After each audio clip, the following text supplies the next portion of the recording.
By the Indians team shops, where you get 2 free tickets when you spend $50. It'll be Jake Westbrook making start number 9. He has pitched very well. His last couple of starts, 29 ground ball outs for Jake. And he had a complete game in Baltimore where he just dazzled. 9 hits, gave up a run, and that run coming in the 9th inning was a solo home run to Luke Scott over to left center field. Was hoping he'd get that shutout, but he pitched very well, and he's back on track, and he's going to go up against another hot pitcher this evening.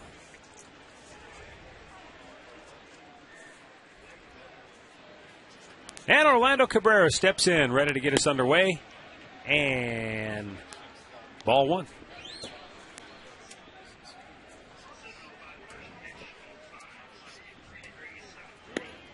There's a called strike, and that evens the count at 1-1. Jake Westbrook has been a ground ball machine, especially his last 2 outings, and that is a great sign for the sinker baller.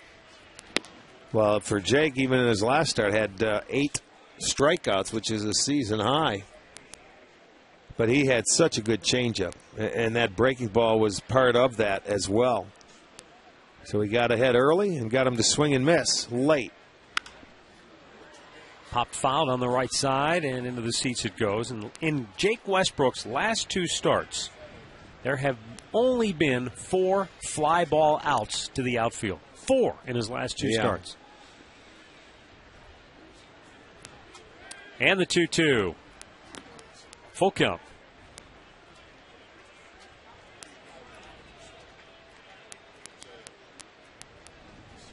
Brandon Phillips on deck, then Joey Votto here in the first for Cincinnati. And the payoff pitch to Cabrera is a tapper towards third. Kicks foul right in front of the bag. And Cabrera will come back and do it again. Orlando Cabrera made his first 26 starts batting in the 2-hole in the order. But he's batted leadoff now in 12 of his last 13 starts for Dusty Baker's club.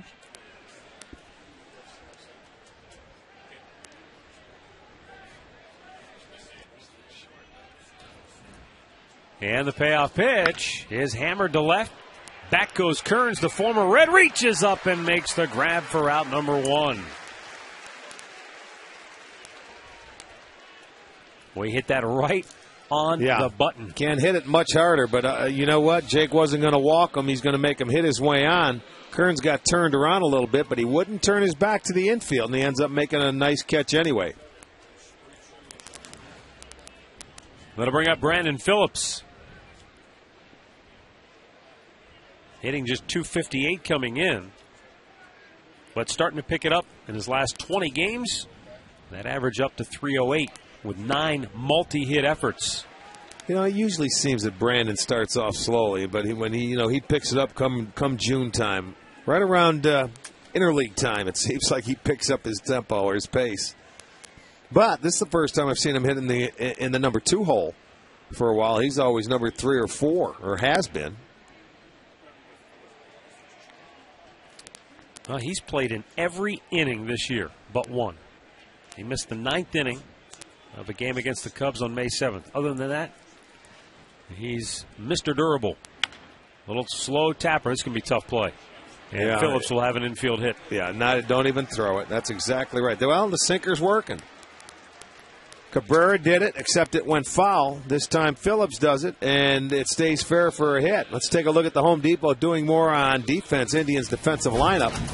In the outfield, it's Kearns, Crow, and Chu, left to right. On the infield, it's Peralta, Donald, Valbuena, and Branyan, third to first. Behind the plate is Lou Marson. The Indians are 6th in the league. They have made 25 errors, but they've turned the most double plays at 54. More savings, more doing. That's the power of Home Depot. Left-handed hitting Joey Votto steps in with a runner at first and 1 out. And looks at a ball outside. Votto leads this Reds team with 10 home runs and 31 runs batted in. Tops on the ball club.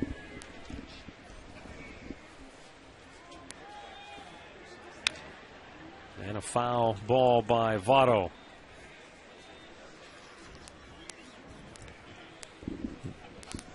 Kind of Ironic, I suppose, that Votto, his last name, sounds like Lotto, and they're battling for the Ohio Lottery Cup here tonight. We'll have the director of the Ohio Lottery on with us in a little while. Well, that cup won't be handed out until we get down south to Cincinnati. What's that? In June.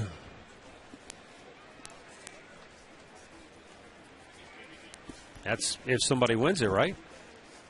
That's right. I suppose theoretically we could split. Well, that's true. Then do we go to total runs scored for the high tiebreaker? I don't know. We'll have. That's a good question. We'll have to ask. Phillips' stutter step took off, and then the ball in a check swing is rolled out. And Westbrook jumps on it quickly to record out number 2. Hitting a few numbers tonight, aren't they? I don't think he meant to swing at that. I'll have to look again at the replay. I wasn't looking at the monitor. I was looking from up top. I couldn't tell if he tried to stop his swing on this. Yeah, he kind of got caught in between, didn't he? That's that cutter that came in on his hands. You see, he saw it at a late break. He thought it might have been a sinker, and then no, you didn't want to swing at that one. So a runner in scoring position with 2 down now for Cincinnati. In these situations on the year, as a team, Cincinnati batting .304. And Phillips bolts for third. The throw, and they got him. Not even close. He is dead meat, and the inning is over. So Brandon Phillips thrown out trying to steal, and now the Indians will take their turn at bat when we come back.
Progressive Insurance. Progressive, proud to be the official auto insurance provider of the Cleveland Indians. And for the Tribe, it's Crow, Chu, and Hafner at the top. Austin Kearns, Russell Brandon, and Johnny Peralta riding a 10-game hitting streak in the middle, followed by Luis Valbuena, Lou Marson, and Jason Donald. Bronson Arroyo making his 9th start this year. He has a 3-2 record, a .478 earned run average, but he has pitched well in his last 2 starts, 2-0 with a 1.69 ERA. So he has been very good. Sidearm slinging right there from Arroyo for strike 1.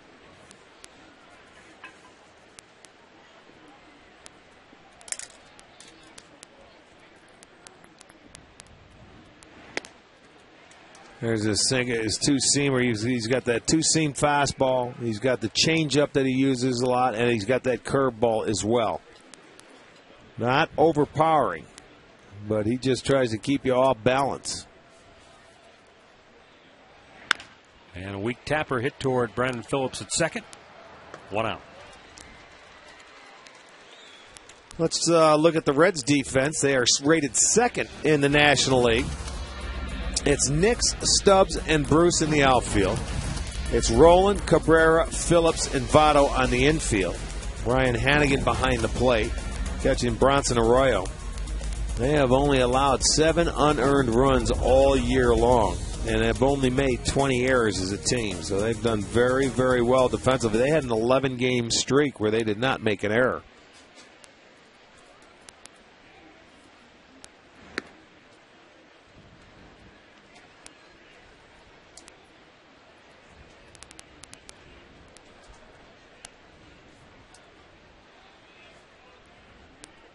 Shin-Soo Choo with a high drive, right center field. Stubbs and Bruce back out of room. It's out of here.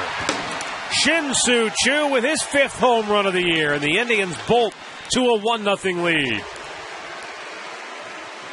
That's the 7th home run allowed by Bronson Arroyo in 53 innings of work so far this year. Well, the first swing in that number 2 hole, I think Choo likes it. 24th home run by the Indians. This is going to be our McDonald's. I'm loving it. And that was a fastball. Looked like it was down middle of the plate. Choo just had that nice swing and drilled it into right center field for his 5th home run. It's the first home run out of the 2-hole for the Indians this year.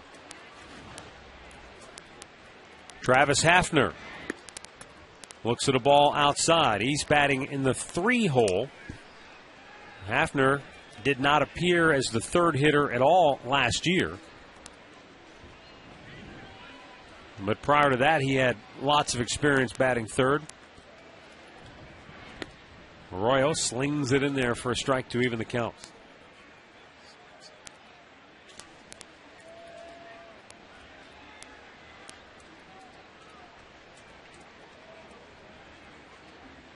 That was the 2nd home run Arroyo gave up to a left-hander this year. 5 of them have come off right-handed batters. Lefties are hitting .286. Righties just .205. Meanwhile, for Choo, it's been almost a month since his last home run. Yeah, it's been a while. In fact, it's been a little bit longer than a month as Hafner will ground to first for out number 2. His last home run came April 18th against the White Sox. Umpiring crew tonight, Mark Carlson calling the balls and strikes. Angel Campos at first, Jeff Nelson at second, and Larry Vanover down at third. 2 down now for Austin Kearns.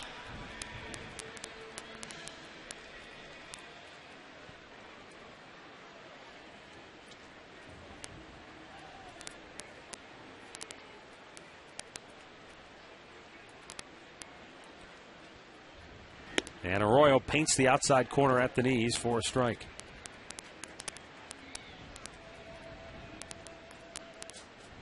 Kearns, who started his career with the Cincinnati Reds. And it's quickly 0-2.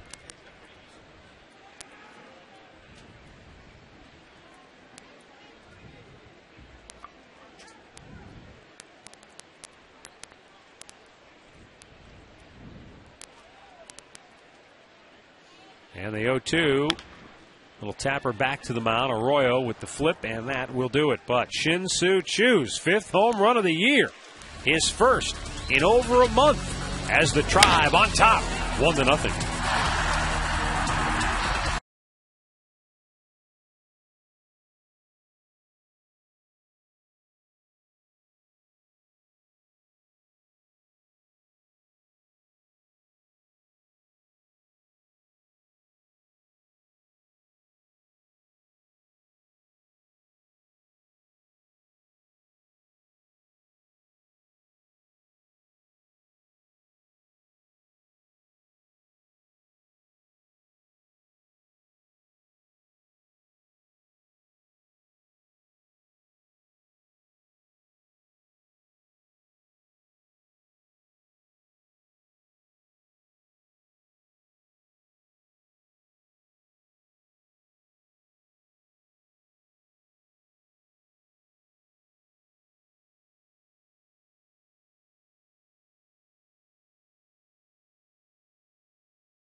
brought to you by Subway. Play hard, eat fresh. By Continental Airlines. Work hard, fly right. And by your Northern Ohio Toyota dealers. Second inning here at Progressive Field. Indians and the Reds. Jake Westbrook will face Scott Rowland, Jay Bruce, and Johnny Gomes. Rowland with a roller to short. Jason Donald throws him out. And one quick out here in inning number 2.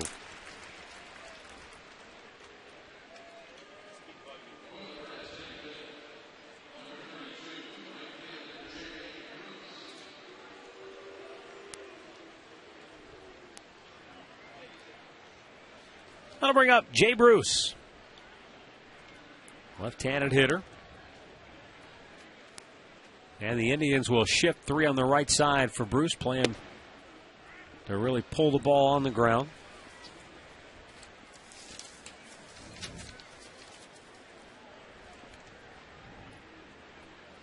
And the 0-1 is a little bit too far inside, and that evens the count up.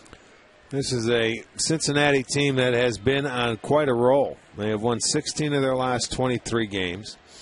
They have 10 victories in their last at-bat and 10 wins in one-run games. So they can come from behind.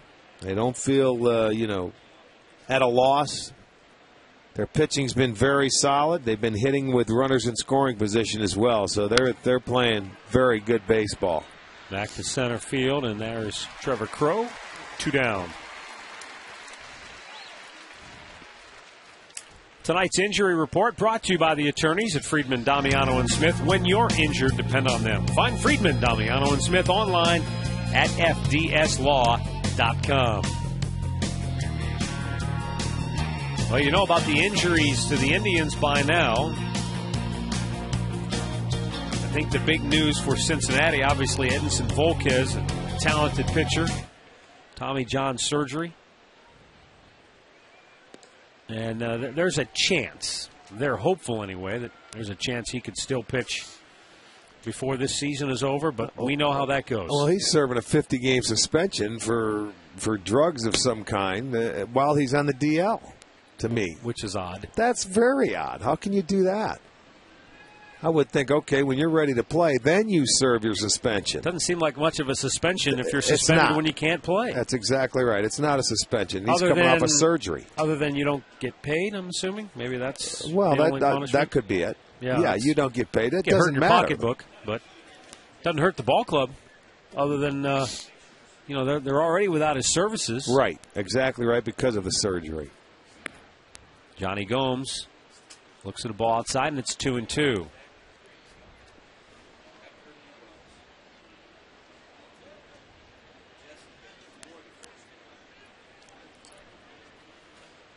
Now the 2-2 from Westbrook. And Gomes again gets a piece to stay alive in there. There was a guy that was, a free agent this offseason, and he never signed till sometime in February. Right after spring training actually had already started. He lives out in the Scottsdale area in the wintertime, and, he didn't sign till late. He kept going, and, he wanted to always go back to Cincinnati. Swung on and missed, and Jake Westbrook sets him down 1-2-3 here in the second.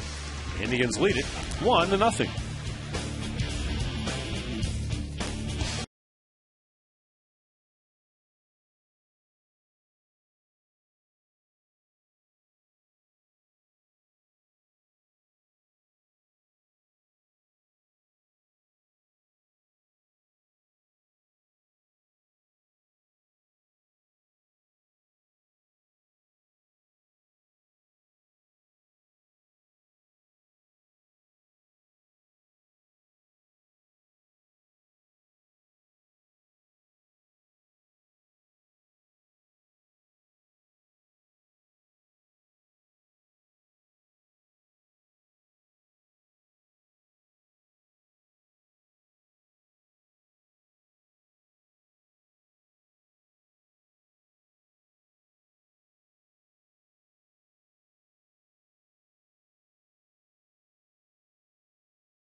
Indians on top. Bottom of the second inning. Russell Branyan, Johnny Peralta, and Luis Valbuena for the Tribe. And Branyan takes a first pitch strike. Watching Russell lately and talking about yesterday, he looked like he was caught in between a lot with his rhythm, his timing. There's one a he wasn't. liner to right field. Jay Bruce can't cut it off, or he does cut it off, just barely, and in doing so holds Branyan to a long leadoff single. Well, he was smooth and quick to the ball on that time.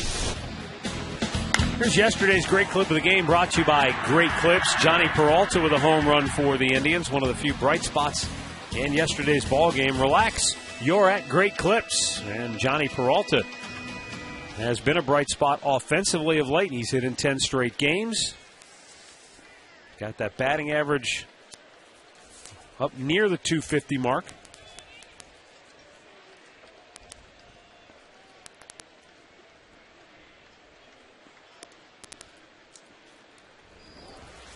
Another look at Russell Branyan's opposite field, or I should say a double to right field here. And Jay Bruce does a nice job to hustle over and just did cut that ball off with the backhand. Well, much better swing. He was caught in between yesterday. That was short and quick to the baseball for Russell. 1-1 the count. Good off-speed pitch from Bronson Arroyo.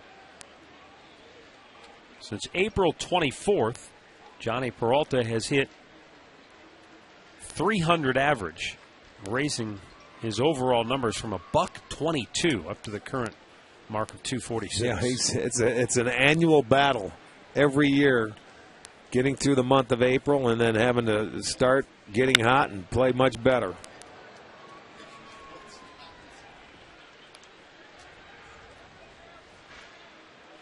Johnny just one home run shy of 100 in his career.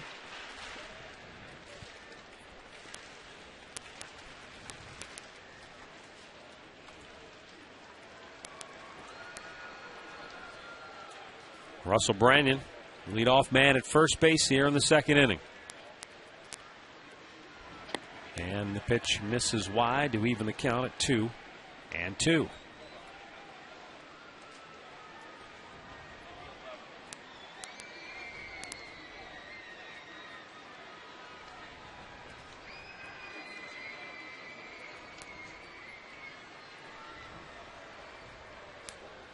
The 2-2 pitch to Peralta, and it's fouled away. Last year, at the end of the season, Bronson Arroyo went out about as strong as you can go. In each of his last 12 starts to end the year, he pitched at least 7 innings and allowed no more than 3 wrongs.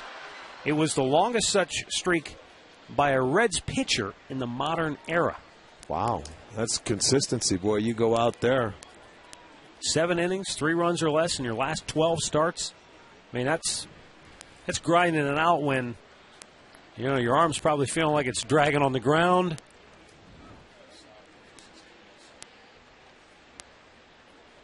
The 2-2, and Johnny a grounder to third. Rowland gets 1 at second, and Phillips easily turns 2.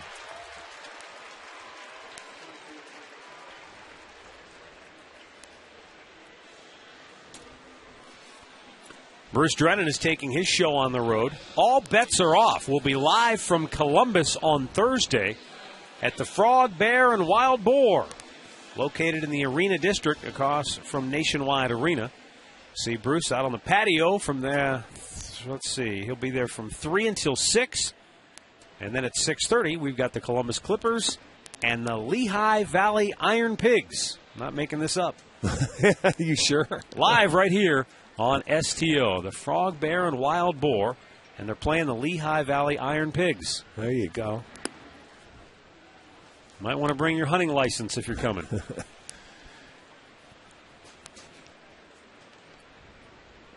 2 down for Luis Valbuena.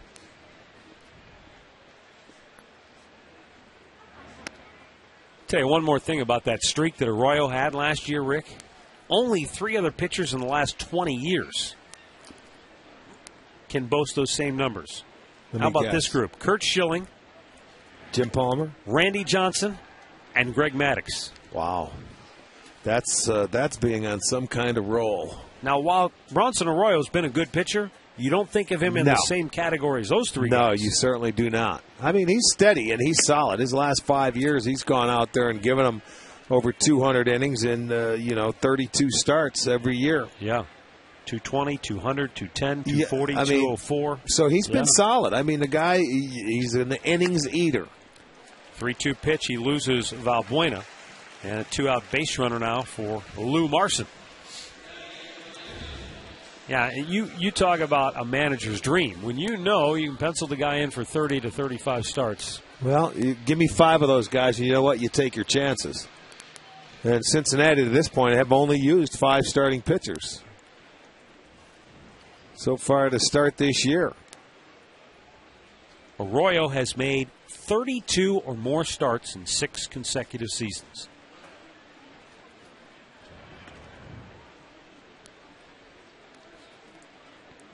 And that was the one thing, and I don't know that this is the right category to put Arroyo in, but I think back to Dave Burba. Steady, consistent, eat up innings, go out, make the starts. Now, he played on some great Indians teams offensively, but he won 15 games. 3 straight years. Yeah. He was here. Well, and Burba, the difference between these two guys, Burba could pitch out of the bullpen as well. He went back and forth in his career. Mm-hmm. So he knew what it was like, but this guy's always been a starter.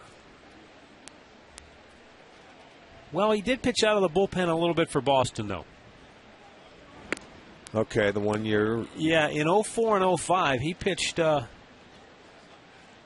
have to go back and look. I thought he pitched a little bit out of the bullpen. Maybe not. But you're right. Burba was a versatile guy, team guy, whatever you need me to do. Never complained. 1-1 pitch. Big bouncer to short. And Cabrera throws him out to end the inning. 2 complete from Progressive Field. And thanks to Shin-Soo Choo's first inning homer, it's 1-0 Cleveland.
Back here at Progressive Field, Indians on top 1-0 as we go to the 3rd inning of play. Bottom third of the order due up for Cincinnati.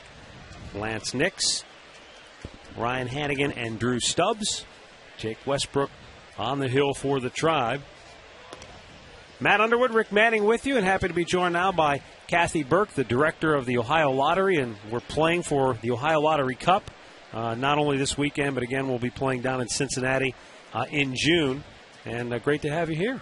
I'm delighted to be here. I'm delighted that we can help fans all over Ohio enjoy this great game between these 2 wonderful teams. Well, and just as you arrive, the Reds offense shows up. And a home run from Lance Nix ties the game at 1 apiece. You're instant offense. Wow. That's called impact. Well, this is obviously, just in terms of interleague baseball, this has been a great series. It's been great for the state of Ohio. Indians fans and Reds fans have certainly supported this series. When you look at the attendance, both ballparks. Now, this is just an easy match for the Ohio Lottery, I would imagine. It's a great match for us. And what it helps us to do also is we bring out our teachers and our students that we're honoring, and everybody can honor them with us. They can have the benefit of bringing their friends and family to the ballpark. Our players can win tickets to come to the ballpark. They can take their non-winning Ohio Lottery tickets, and they can have a chance to attend one of the ball games. So it's really great. Nice. That's nice to get them out there. Will you be joining us down in Cincinnati by chance? I hope to join you. I'm going to take a look at my schedule that week, and I do hope to join you because it's wonderful that we have these two fabulous teams in Ohio, and that they've had this back and forth over the years. The Ohio Cup is kind of split, almost even. 32, right, 31. That's right. Oh, you've done your homework. Slightly in favor of the Indians, but the Reds have a chance to make it up this year. Ground ball to short. Jason Donald will throw out Hannigan for out number 1, and we'll bring up Drew Stubbs. Now, you were saying if you take your non-winning Ohio Lottery tickets, you can get a discount. I've got a lot of those non-winning tickets. A lot of them. It's got to be a certain time period, but you can have the opportunity to win a ticket to one of these games. So gotcha. That's kind of exciting for the fans. Absolutely. And the other thing is, obviously, whenever you play the Ohio Lottery, you're helping to support education in Ohio. So that's what we're very proud of. All of our profit goes to support education. We're doing a lot of interesting things at the lottery. We're selling Powerball, which we brought that to Ohio, so Cincinnatians don't have to go over to Kentucky to play Powerball anymore. And that's a great thing for us, and we're just very excited to be part of everything that's happening here, not only at the ballparks, but around the state, in the schools. Very exciting.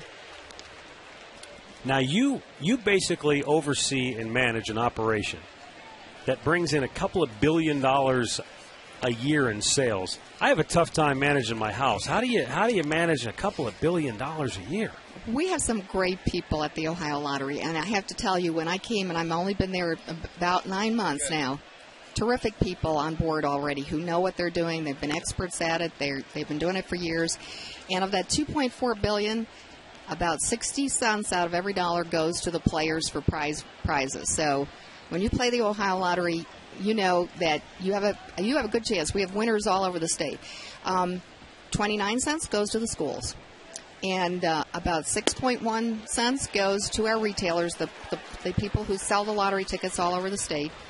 And we operate the lottery on 4.9 cents out of every dollar. So that's a pretty lean. Yeah, that really is operation. when you think about it. I was trying to add it up in my head as you were giving me those numbers, and that comes out to about 100%. That's about what we make a game. Yeah. 4.9 cents. That's about right. Well, they don't overpay the staff. Let me tell you that. No, I'm sure they don't.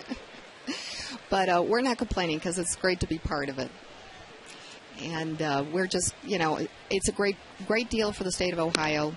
It's been a great thing since 1974. We've put over close to $17 billion into the education system in Ohio. Terrific.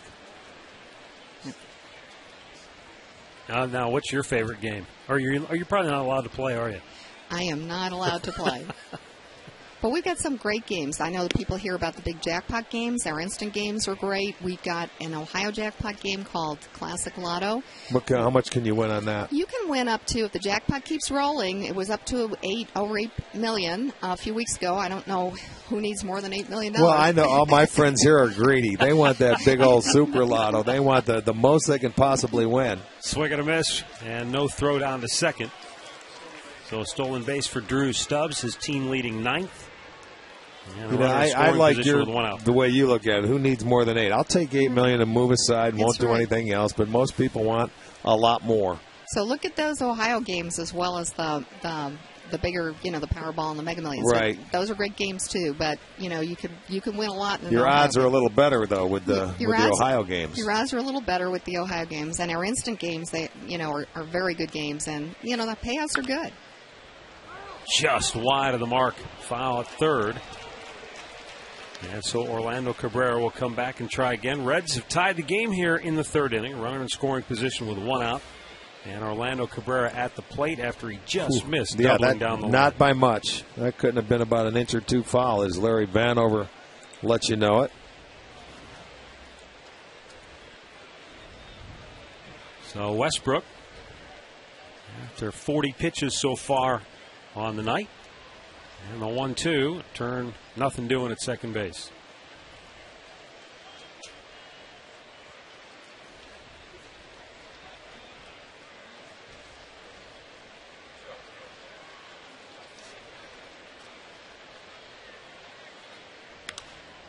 Right field, Chu, right there to make the grab, and that's out number 2. We're visiting with Kathy Burke, director of the Ohio Lottery. You were talking about the number of different games. The Mega Millions, it's interesting. We travel around so much. I see Mega Millions billboards in other cities. How many states does that drawing alone encompass? We are now, I think it's up to about 40 states. Wow. A big thing happened earlier this year, which is that the states that used to only have Powerball now can sell Mega Millions, and the states that used to only have Mega Millions can sell Powerball. So that's how we got into Powerball, and that's why the other states are now selling Mega Millions. So used to be you'd have to go out of state to play one or the other. You don't have to do that anymore, which is nice because players love those games. Sure, people would pool their money and send somebody, hey, go on over the border. You drive today and pick us up some tickets. Don't have to worry about that anymore. No. I always think it's neat when you get, 10, 15, 20 guys at a factory all go in together and buy that lottery ticket. Every once in a while they win. Yeah. They do win, and it's amazing. I was out in Toledo last week and met our first $1 million Powerball winners. Great couple, and not too many years ago they had won $30,000 in the lottery. So that was a very lucky couple. Now he's retired from the Ford plant, and they have lots of money to enjoy their retirement on. Well, that's beautiful. You wouldn't retire if you won, though, would you? You'd continue to do this. No, yeah, we'd have to. Yeah. There's no question. So we'll pull our We've money already up. won the lottery. Yeah, that's true. And that's the way we look at it. 2-1 pitch. High drive center field. Crow backpedaling, and he's got it. Kathy, thanks for stopping by. Great to meet you so much. Kathy Burke, director of the Ohio Lottery, with us here tonight. Indians and Reds tied at 1 as we go to the bottom of the third.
Then Trevor Crow and Shin-Soo Choo. Bronson Arroyo misses outside for ball 1.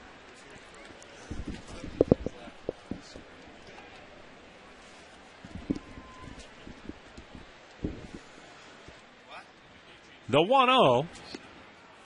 And missed up high.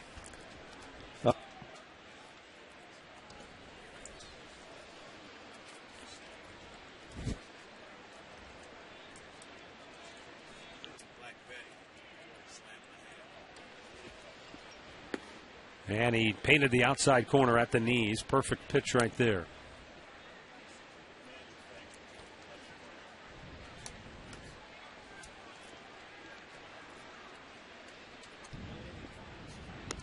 Up and in. And now a good count for Donald. 3 balls and a strike. Jason Donald, who had a base hit in each of his first 2 big league at bats. But a tough go of it since then, 0 for his last 9. Fisted. And the first baseman, Votto, has it.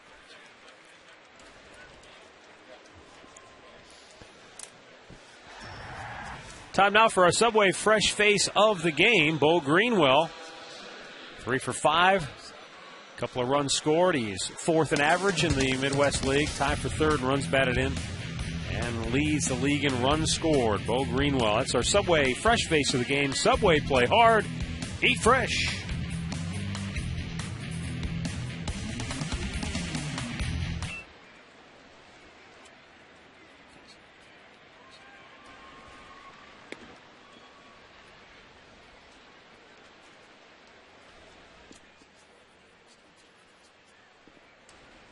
Trevor Crowe, round out to the second baseman in his first at bat. Bronson Arroyo's got that sidearm. Well, that big high leg kick when you're coming from the the full windup, where he gives you some arm and legs, and a lot of pitchers don't do that much anymore. Where that hitter, it could maybe distract him a little bit. Line foul on the right side by Crowe.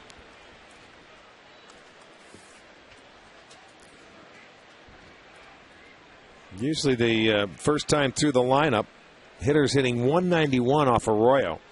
And they were 2 for 8 first time through, 250. It goes up to 254 the second time through.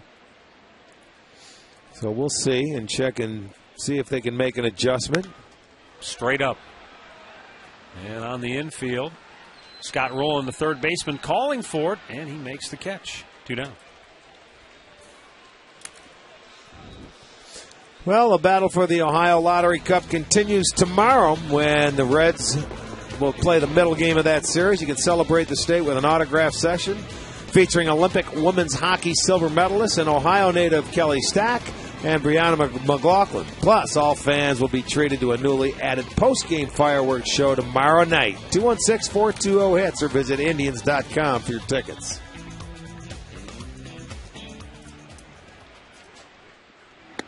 Shin-Soo Choo takes a strike. Well, it's been a pair of solo homers for the scoring in this ball game, and Choo hit his first one in over a month.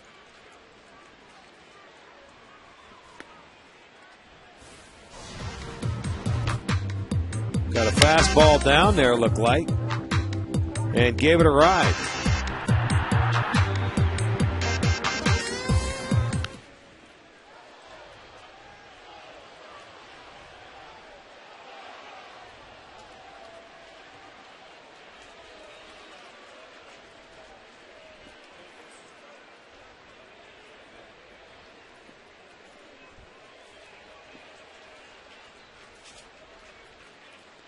And the 1-2 delivery is a rocket into right field. And I like this new 2-hole hitter we found here. Well, no kidding. So he likes it so far as well. Another line drive off the bat of Choo. The Indians' number 2 hitters had been 1 for their last 17 coming into and plus, game. when you say the number 2 hitters, the bulk of it's been Grady Sizemore. When you talk about that number 2 hitter, there's a fastball he turns on, little four-seamer. And Grady's knee, it was bad all year. He just wasn't able to do anything. He didn't hit a home run. The time he did, it was rained out. Right. So he just got off to a slow start, and Manny hasn't had any production in that spot. But even since Grady's been out of the lineup in the last 4 games, he hasn't found the right combination either. So, well, you had a couple of kids in there. Why not move if this it? Works. Yeah, that's not a bad idea. I mean, I guess in a perfect world, you know, you want your best hitters in those RBI production spots. But hey, if Chu is one of your best hitters, why not get him up there? Get him more at early bats. as possible. I agree. Travis Hafner looks at a ball outside. Hafner, a ground out to first base, his first time up. Hafner's hit in 8 straight games.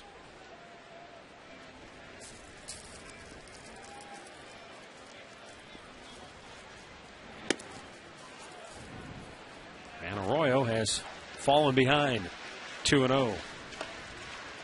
Usually hitters, when they get to this count, they're 500 off him when he gets into a 2-0 count.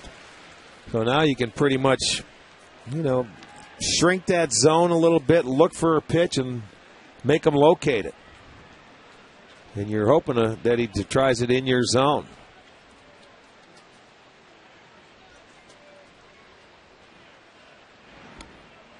He didn't give in. He threw that slow, wrapping, breaking ball.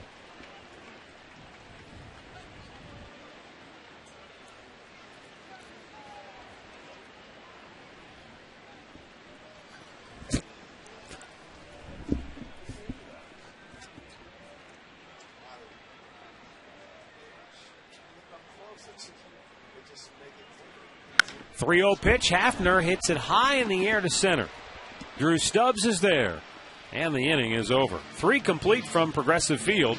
Indians and Reds tied at 1.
And Jake Westbrook leads off inning number 4 with a pitch to Joey Votto that's down low. That guy is ready for the Ohio Lottery Cup battle. He's ready for the rubber room. Swing and a miss, 1-1 the count. He's got a good seat, though. Joey Votto tapped back to the mound his first time up. You got neon hat guy and crazy glasses guy right over Joey Votto's shoulder. 1-1 pitch. Outside. 2 balls and a strike to count on Votto.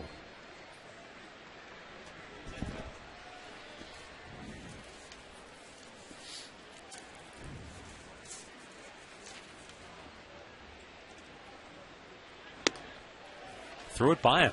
Looked like he was late on the swing. Votto comes into tonight's game leading the Reds in hits, total bases. I mentioned earlier he leads the team in homers and ribbies. He's got a really smooth swing, a left-hander. He uses the whole field. He has power. He can go to left center field. Had some problems and issues last year. Spent a lot of time on the DL, and they missed him. I mean, this is a guy, you plug him into that number 3 or 4 hole, and he's pretty solid. And this team missed him last year when he was not a part of it. The payoff pitch.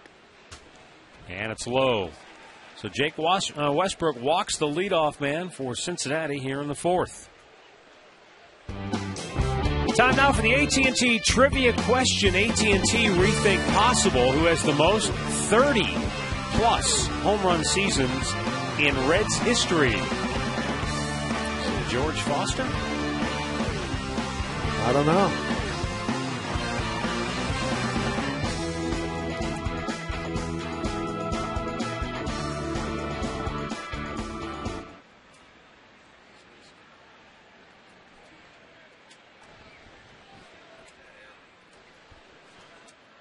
Runner goes, and a pitch is fouled back by Rowland.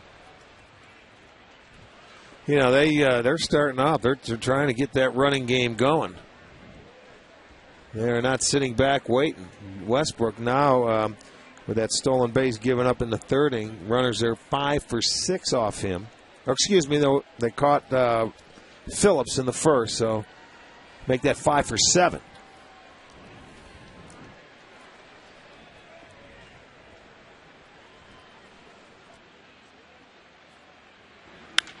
In the air, center field. Crow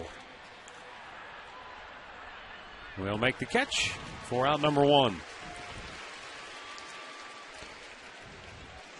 Well, the fans attending tomorrow night's game will have the opportunity to purchase several autographed items and tribe treasures at silent auction presented by the Indians Wives Association. The auction will take place in the concourse behind Section 153 during the game, and proceeds will benefit Wives Association organizations, which focuses on women and children. Runner goes. Pitch outside. Throw down. Not in time. Good jump for Votto. And that's his 5th stolen base of the year.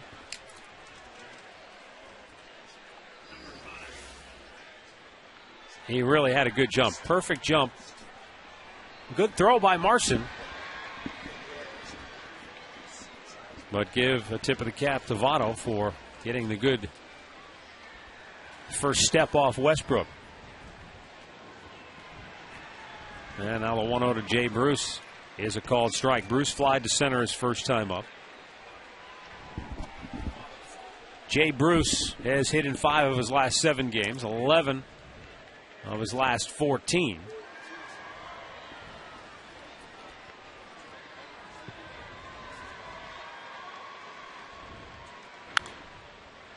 Back out of play. Jay Bruce is still only 23 years old.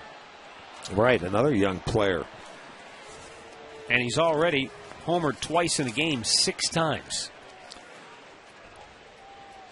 Well, when you look at the Reds, I mean, they're homegrown number 1 guys. In the last 6 years, Homer Bailey was 04. He's on the ball club. Jay Bruce was 05. He was a 12th overall. Drew Stubbs playing center field today. And also Mike Leake, who's a pitcher. He pitched yesterday. We won't see him in this series, possibly when we get to Cincinnati. But, they have an impact on this, and that's their number 1 picks, where they're getting their own players to the big leagues. I think that's the key to turning around an organization. 1 on, 1 out.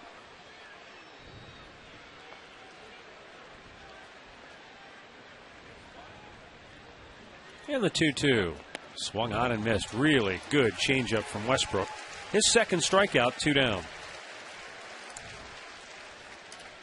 That's a pitch that he never had before, the surgery. I mean, he had a changeup, but nothing like this. I mean, it's turning out to be an outstanding pitch for him.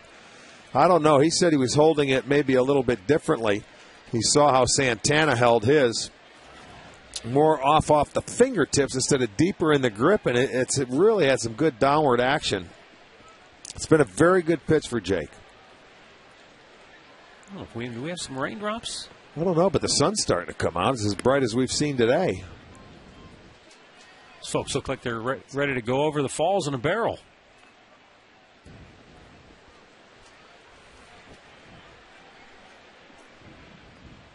Now there's a few few stray raindrops falling.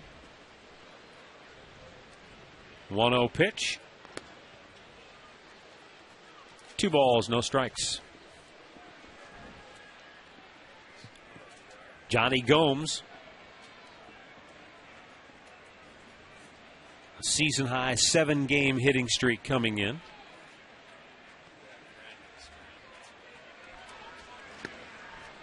He signed a 1-year contract, as Rick told you, back on February 22nd. So technically, spring training was really already underway. And the Reds went out and inked him for, I believe it was less than $1 million. 2-1 pitch. Swung on and missed. 2-2 the count. This guy's already served 2 suspensions for coming to the aid of his fellow players or mixing it up on the field. I mean, he's not going to back down from a challenge. Well, that's good for him. I remember the one with Tampa Bay was against the Yankees in spring training. Yeah. Sure it was.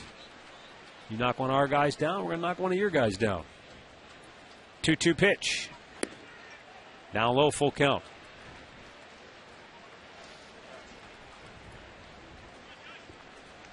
This is the 4th full count now for Westbrook this evening. He's at 63 pitches on the night. So quite a few already for Jake, only in the 4th inning. Payoff pitch. And Gomes fights it off.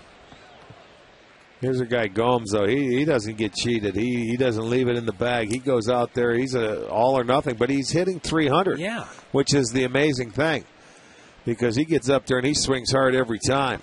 He's got 6 multi-hit games. You know, they play in a good offensive ballpark, do the Reds. They're a 500 team on the road at 9-9, 14-9 back home. Again, it's fouled away by Gomes. They average over 5 runs a ball game at home, about 4.5 on the road. They hit for a better average by 25 points. And they average more than a homer a game at home, which you can understand because you know how that ball flies down there. And it hasn't even started to get warm yet, folks. By the time we get down there for June, we usually see a few home runs in that ballpark.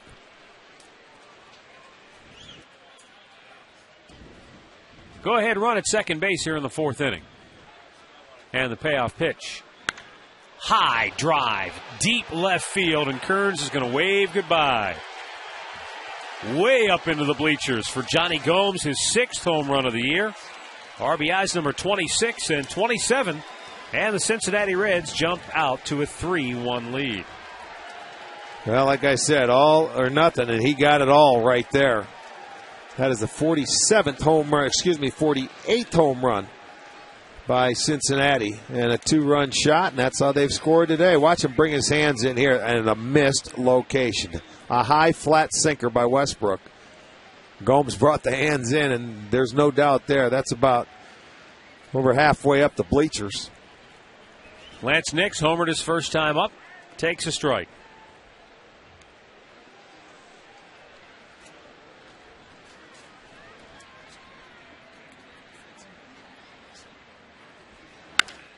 There's a drive the other way, deep to left, and again it's up, and it's off the top of the fence. Into second base with a stand-up 2-out double is Lance Nix, and he just missed his 2nd home run of the night.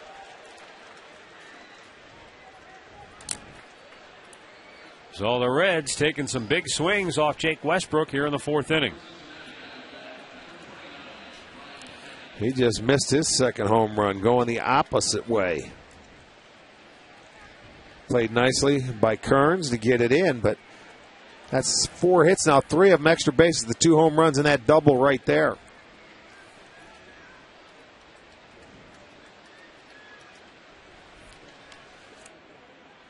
Ryan Hannigan grounded to short in his first at bat.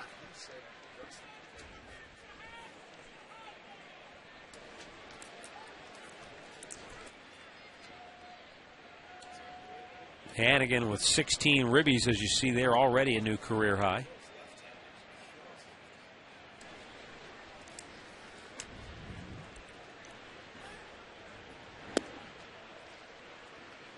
2 balls, no strikes, and the pitch count really piling up on Westbrook. He's up to 70 now here in the 4th inning.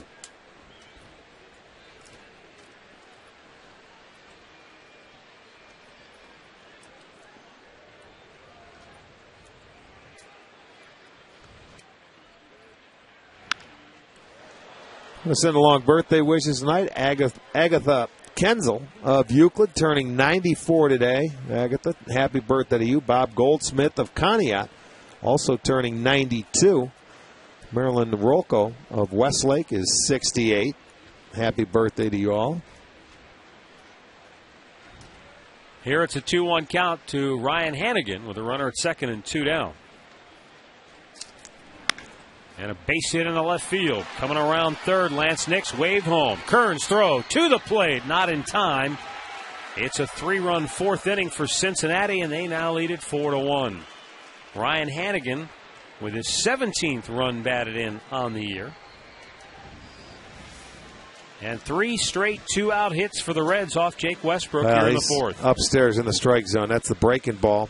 We saw a high sinker for the home run for Gomes, and there's another high breaking ball, and Westbrook realizes that, and he made it a point. There's times where the location for him, he's really struggled.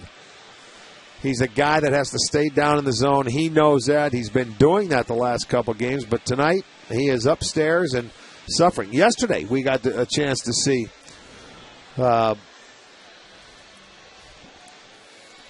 Mitch Talbot, who was up in the strike zone and then didn't have his command. It probably has no bearing that Jake Westbrook had a complete game in his last time out.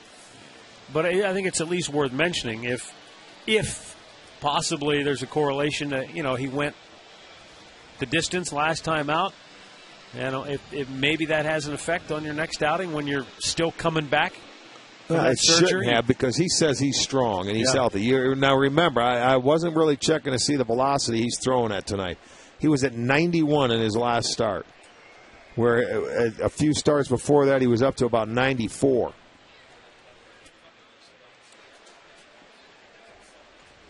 Drew Stubbs, number 9 hitter. There's that 91-mile-an-hour fastball, so that's about where he wants to be. It is where he wants to be, but you know what? Another thing, too, you look at this umpire behind the plate, Mark Carlson. I don't know if he's a low ball umpire or not, but Westbrook is now being forced to elevate the ball if he wants to throw strikes. Back to the mound, Jake with a little bobble, throws him out, and the inning is over. But Cincinnati erupts for 3 here in the 4th, all scored after 2 are out.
Indians now find themselves down 3 runs. Austin Kearns, Russell Brandon, Johnny Peralta for the Tribe. Kearns, little tapper back to the mound his first time up. Now he sends Rowland to the line behind the bag. What a throw! Wow. What a throw by Scott Rowland to retire Kearns for out number 1 here in the 4th inning. What a play. He realized he was going to have to put some air underneath that to get it all the way to first base. His momentum going across the line over there at third. That is a big league play right there. Beautifully done. I mean, it was just fair. Now he knows I've got to get air underneath it. The throw right on the money. Votto stretches out. Beautiful play by Scott Rowland.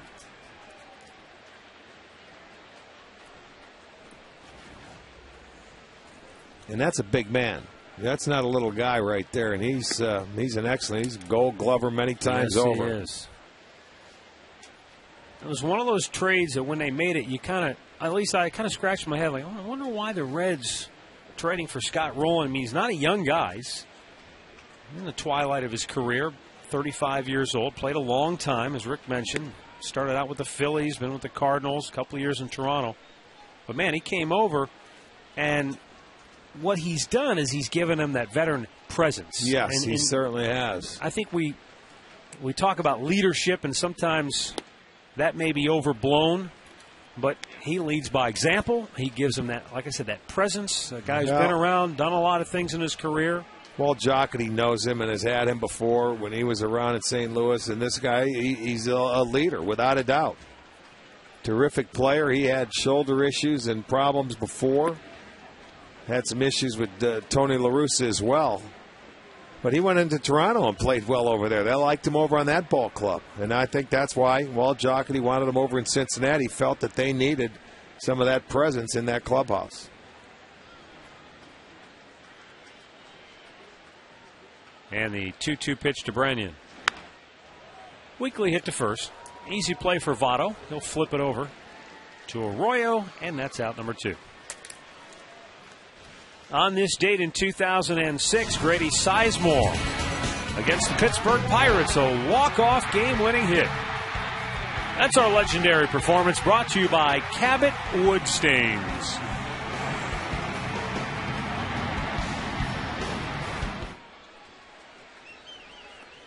Two down now for Johnny Peralta, who hit into a double play his first time up.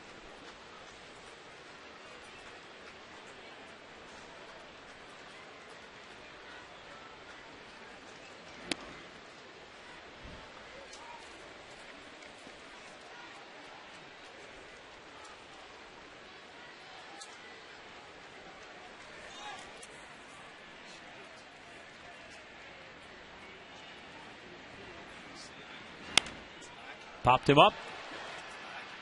Backing up Cabrera. 1-2-3 go the Indians here in the 4th inning. And it's Cincinnati 4, Cleveland 1.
Cleveland Indians baseball is brought to you by McCafe Frappes.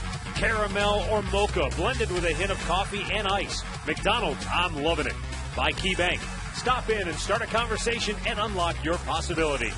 And by Panini's. Visit paninisgrill.com for a list of new locations.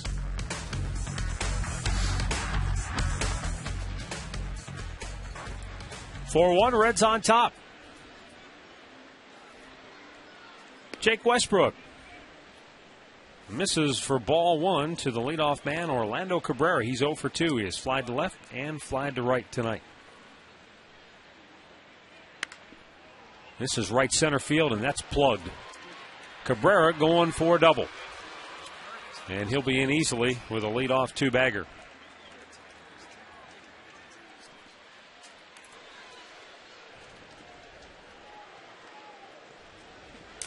Westbrook coming off a 29-pitch 4th inning, and he's already got a runner in scoring position to start the 5th. Everything's elevated, belled high for Jake tonight. I mean, I hate to keep saying it, but when he's pounding that strike zone down, a lot of times he's not getting a called strike, and he's forced to maybe pick that sinker up a little bit, and if it flattens out, that's why they have 4 extra base hits, 2 homers, 2 doubles, 2 singles. Singles are going to get there. But he's been living by the ground ball. And this is about the pitch count where it starts going haywire on him, or it has, at least to this point this year. Well, Brandon Phillips had a little topper for an infield single in the 1st inning. Flied to center his last time up.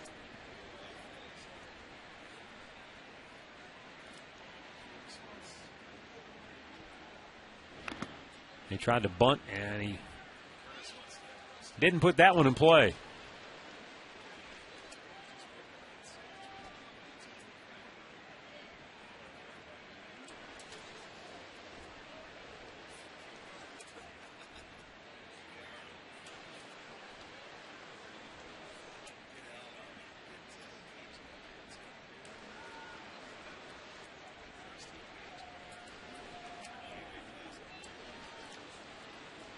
One again. Phillips thought about a bunt, took it for a strike, and now he's down on the count 1-2.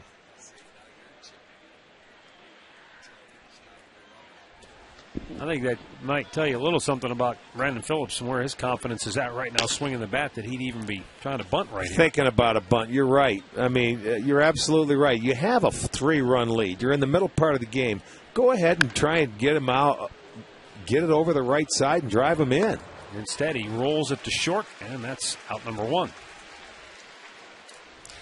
When we were talking about the location for Jake Westbrook tonight, watch the elevation. There's the home run, high sinker. Another pitch up in the zone, off the wall. There's the high breaking ball. That goes for a base hit and an RBI, and then you're going to see the Cabrera double. Everything is up and elevated, and that's not where Jake Westbrook pitches. Well, I guess if you want to flip it over, Rick, and look at it from the Reds' perspective, if you're former Indian Brooke Jacoby, what are you telling your guys? Make him bring the ball up. That's exactly right. For sinker ball pitchers or guys down there, as a hitting coach, you just say, hey, make them get it upstairs. If it starts around here, just above your knees or mid-thigh, take it, because it's going to sink below the strike zone. And fortunately, they have an umpire tonight that's not calling a low strike. 0-1 pitch, and this is roped to right field. Chu will play it on the hop. Into third base goes Cabrera. He'll hold there. And you've got Cincinnati Reds runners at the corners with only 1 out. Aaron Laffey heating in a hurry in the bullpen. And Scott Rowland 0 for 2 tonight will be the batter. Isn't it something where, you get used to it. There's a ball that stays middle. And, I mean, down there, and you see a good swing by Votto.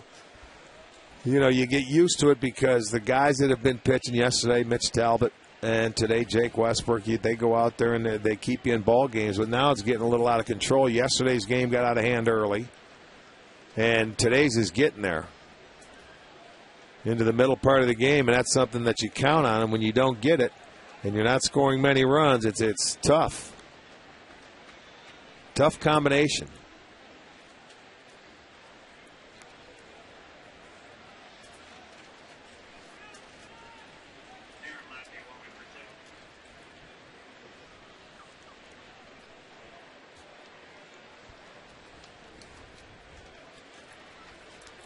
5 hits in the last 7 batters for Cincinnati.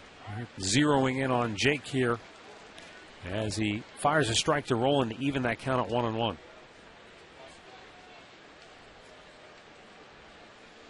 Jake looking for that patented double play ball.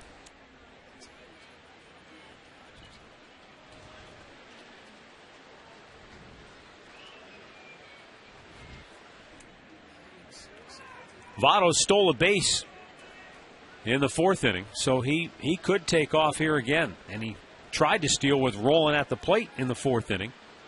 Rolen never really gave him a chance. He was swinging away. Boy, good pitch. Didn't get the call. And now it's 2-1.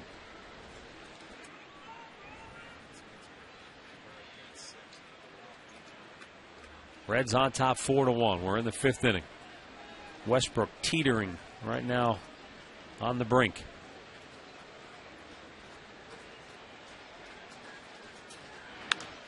Fouled on a play. Count evens. 2 balls, 2 strikes. Laffey ready in the Tribe pen.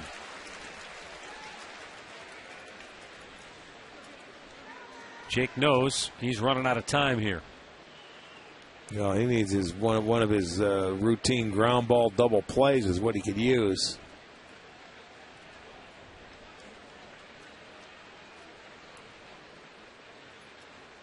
Runner goes. Swung on and missed. Throw down to second base. And a good stop by Valbuena. If that gets past him, the Reds definitely grab another run. But there are now 2 down in the inning with Reds at 2nd and 3rd. Joey Votto with his 2nd stolen base of the night. And he now has 6 on the year. Yeah, and there's the pressure. I mean, Marston's been throwing the ball very well, but not much you can do here. They've got that runner at 3rd base. It was a nice play by Valbuena to keep him there. They could have easily came back and tried to score another one. Jay Bruce 0 for 2.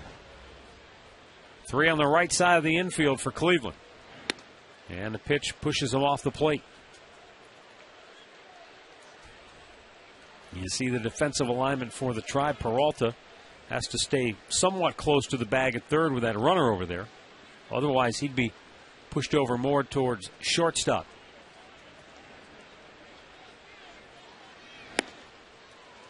Good pitch by Jake Westbrook right there, and that evens the count now at 1-1.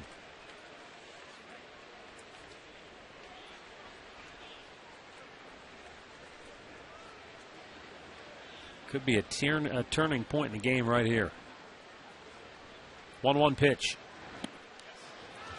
And again, that good changeup had him out in front. 90 pitches on the night for Westbrook. If he can get out of this jam, maybe it provides a lift to the Indians.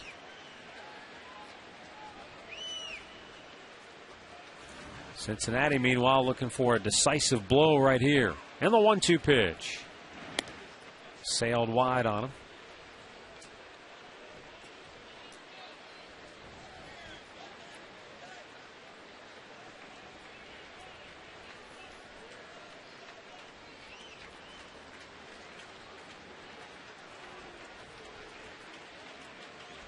Again, the 2-2.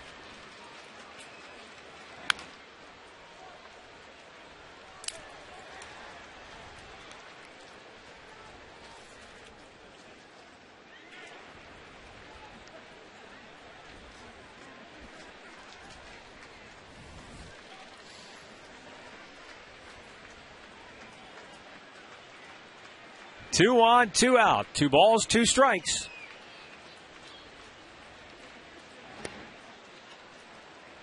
And now the count goes full. And this will be the 20th pitch of the inning. You see, though, with it doesn't have to be a gigantic strike zone, but it's a little tighter tonight, just a little bit tighter. You get a lot more pitches. And now the payoff pitch. And it's weakly hit to first. Branyan with the flip. And Westbrook gets out of it. Nice job by the Indians' right-hander. Reds still lead at 4-1.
The ball game with a good effort to get out of the top half of this 5th inning.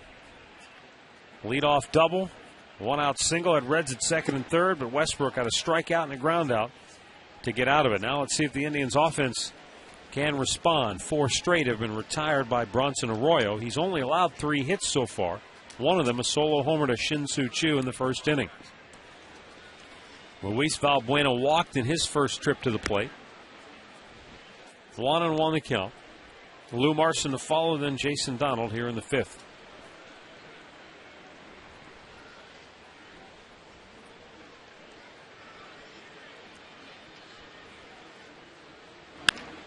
And Arroyo will have this in his mitt. Makes the easy play at first.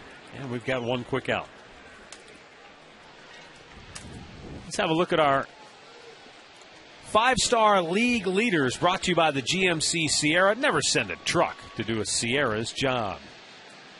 The Reds, went through a stretch there, about 10, 12 games where they didn't make an error. They had 11 games where they did not make an error, and they only allowed 7 earned runs. You look at Minnesota. Minnesota's got 9 errors on the year. And those teams that have allowed the fewest earned runs, Minnesota has allowed 4 unearned runs. They're in first place. Cincinnati, 7. They're right a half a game behind St. Louis. You've got Philadelphia giving 8 and Tampa Bay allowing 10. So, those teams that have allowed the fewest earned runs are all at the top of the heat.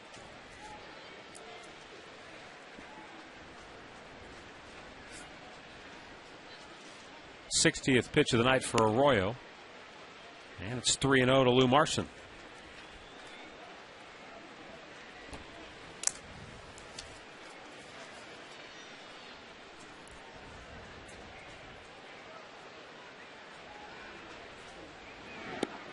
Well, more base runners, more pressure. If you're not giving them extra outs and you're not putting your pressure, on your pitcher, you're going to have more success. Extra outs. I mean, when you give good teams outs, they find a way to take advantage of them.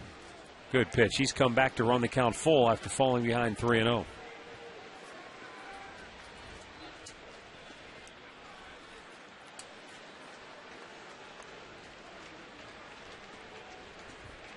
(3-2) to Marson. And it's ball 4. That's the second walk issued by Bronson Arroyo tonight. And a 1-out base runner for Jason Donald. Every time the Indians homer this year, we raise money for the Gathering Place, which helps individuals and families battling cancer. Great Clips donates $50 per dinger. Rick and I are each chipping in $5 per homer. Over $1,400 raised so far this year.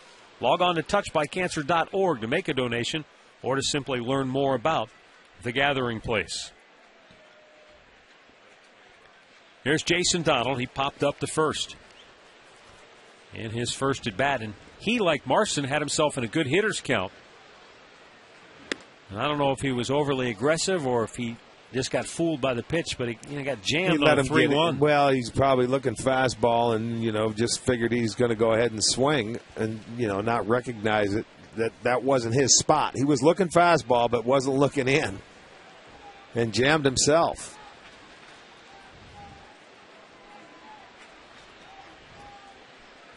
Donald asks for time, and it's granted by the home plate umpire as he steps back.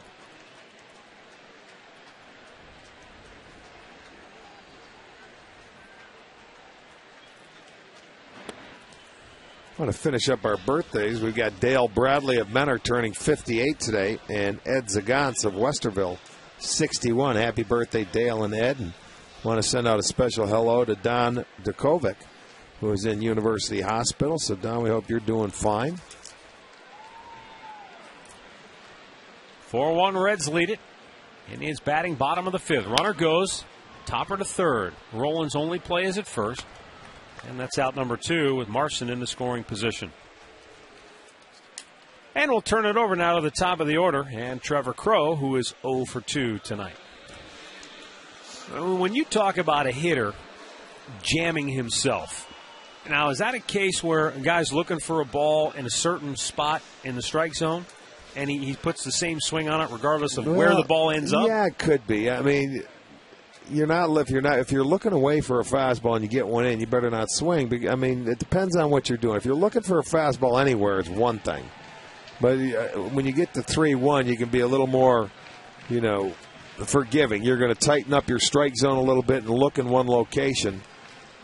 There's a number of ways you can jam yourself as a hitter. And young hitters are more aggressive. They'll end up swinging. They're just looking for the baseball a lot of the times, and they're going to swing no matter what, thinking that the guy's going to throw them a strike. Now it'll go from there to, all right, I'm not just going to, I'll look away for a pitch, a fastball away, and if it's not there, then I won't swing. It all depends on how you cut it down and how you simplify it. I'm sure it rarely, if ever, happened to you, but if on that rare occasion that you jammed yourself, oh, God. Would you walk back to the dugout saying, man, I got myself out there, or would you say the pitcher made a good pitch? No, young guys, you give a lot of at-bats away. It happens to every hitter in the game regardless. That you get yourself out, you think, I said I wasn't going to swing at that pitch, and you do. And, I mean, it's an ongoing process. It's not an easy thing to do, hit a baseball. Well, and some of these guys, they've never faced this guy before, so you're going out there and, you may see something differently. That's the thing. You have maybe a second to Not 2 even. seconds to No. even think about what you're going to do. Half a second. Once the ball comes out of his hand, I'm not going to swing, and then something jumps in there, and you end up swinging You wait anyway. 2 seconds, it'll be by you. And most hitters. That's why I couldn't hit. Most hitters. Yeah, you were saying 1,001, 1,000. Oops, it's by me. Now, you have to recognize it. And, you're going to make mistakes. It's just plain and simple. It's a game of failure to begin with. In hitting, if you can succeed at 30% of the time. Well, Trevor Crow's got himself a full count, as Bronson Arroyo has just passed the 70-pitch mark here this evening. Aaron Laffey will be coming on for the Indians when we go to the 6th inning. But Arroyo working with a 3-run lead. Indians have a runner in scoring position with 2 outs. And if Crow gets aboard, Shin-Soo Choo, already 2 for 2 tonight, would be next. So potentially a good spot for the Tribe, even though there are 2 out right here. Arroyo taking a long time. Now he's ready. Slow curve. Crow yanks it deep right field. It's over the head of Bruce. Hits low against the wall. Crow heading for second base. In to score is Marson. And Trevor Crow with an RBI 2-out double makes it a 4-2 ball game. Crow's first double and his 5th run batted in on the year. Well, he picked on a nice hanging breaking ball right there to get his first extra base hit, his first double. But a big base hit, 2-out double, mind you, and he hustled all the way out of the batter's box. Watch the big hanging curveball. Boom, he pulled the trigger on it, and it speeds up his bat, and he's able to pull it. So that'll score Marson. Crow gets down into scoring position, cuts the lead in half. It's now 4-2.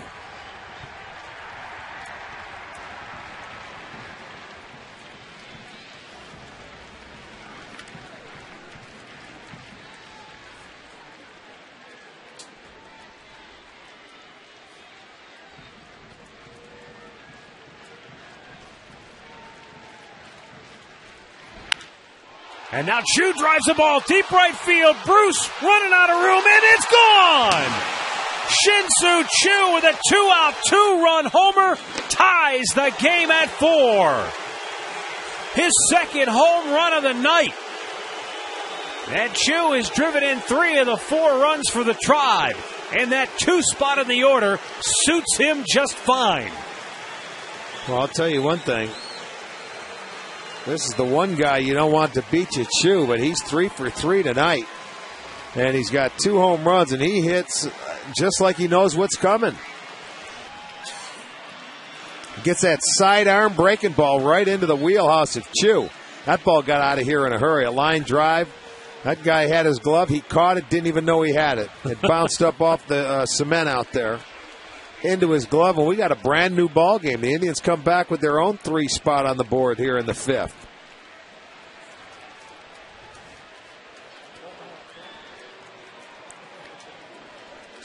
Now the long ball. You get back into the ball games by the long ball, and it's been Chu. Travis Hafner takes a strike.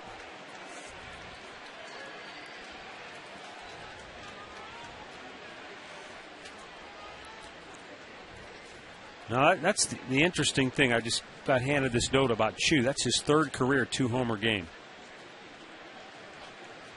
And Chu's still a young player. But I talked earlier about Jay Bruce, who already has 6 multi-homer games. Yeah. He's 23 years old.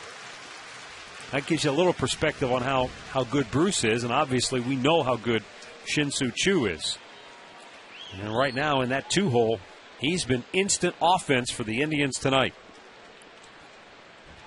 There is Jay Bruce. The 0-2 up high.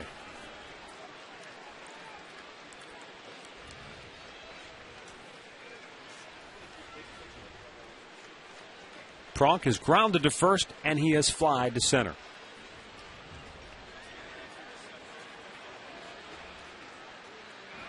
Up high, 2 balls, 2 strikes. Publicly, Manny Acta would never take credit or pound his chest, but I wonder, and you and I have never managed the game, but I wonder if you're down there in the dugout, think, that's a pretty smart move on my part, putting him in that 2-hole. No, he's not thinking that way at all. He's just thinking finally something to generate some offense. That's all he wants to do. He wants to generate some offense and say, let's go. I'm sure a lot of talk goes into it. There's a bouncing ball fair down the left field line, and Travis Hafner crosses him up. He's going for 2. The throw-off line, and Pronk in with a 2-out double.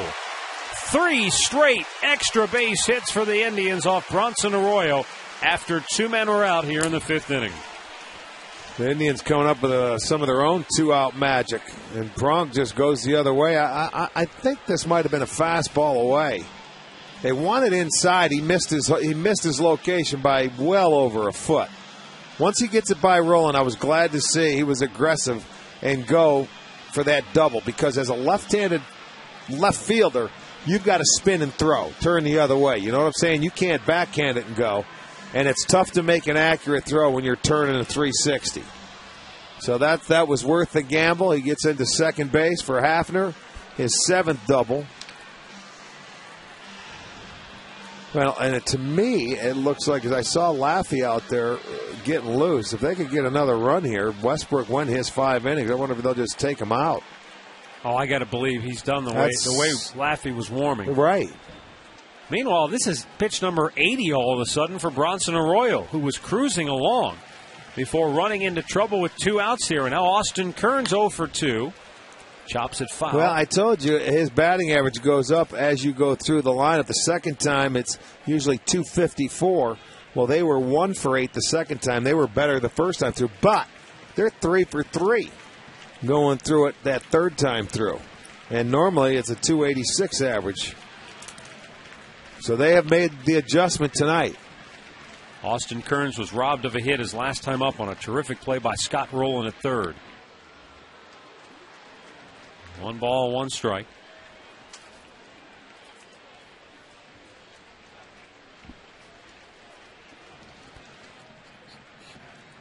We are tied at 4, bottom of the 5th inning.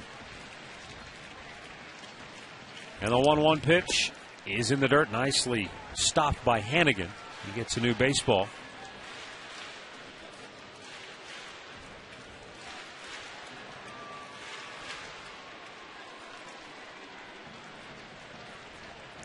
Brian Hannigan has been the personal catcher for Bronson Arroyo this year, much like Mike Redmond has been Carmona's.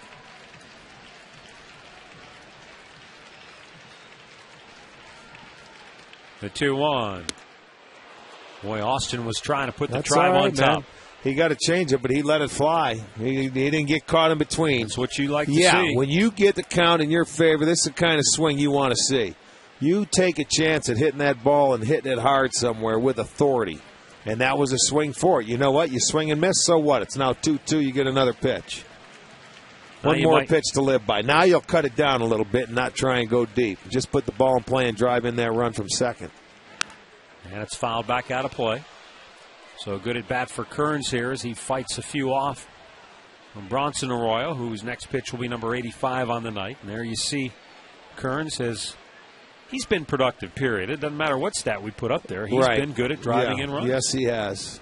It's been nice protection there in that number 4 hole from a guy that you never thought would be there. At least I didn't. coming from spring training. It's been a 30-pitch inning for Bronson Arroyo here in the 5th. And he strikes out Kearns to end the inning. But the Indians come back with 3 2-out runs here in the 5th. And we're back to even at 4 apiece.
Discount of the game is SD Club Fish Oil.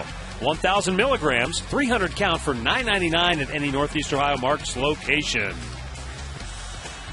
So head into your nearest Mark's, where you'll find a huge selection and low prices every day. 4-4 our score as we go to the 6th inning. New ball game here at Progressive Field. And Aaron Laffey will take over on the mound as Jake Westbrook went 5 innings here tonight. But I'm going to tell you one thing. As you look back on, I said at the time, could be a turning point of the game. Reds had 2nd and 3rd one out. Westbrook got out of it without allowing the Reds to get that hit to maybe break the game open. So give him a tip of the cap for that at least. Well, you're right. Minimize that damage that was done, and he certainly did that. But he's going to turn it over to Laffey now in the 6th inning. Indians striking with a big inning, a 3-run inning, coming with 2 outs. Crow got that going, and once that first guy gets that 2-out base hit, it seems to take a little pressure off everybody else. Aaron Laffey's had a tough time coming out of the bullpen of late. Let's see if he can turn things around here this evening. First pitch is outside to Johnny Gomes for ball 1. Gomes belted a 2-out, 2-run homer his last time up.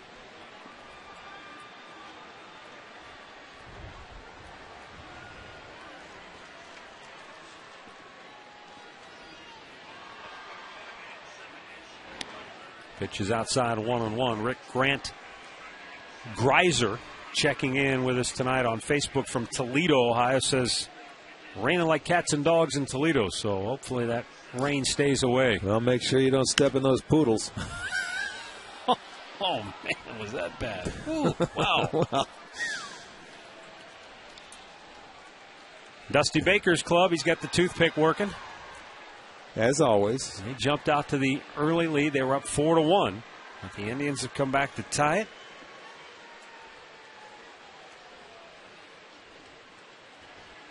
The 1-2 up high. And the count evens.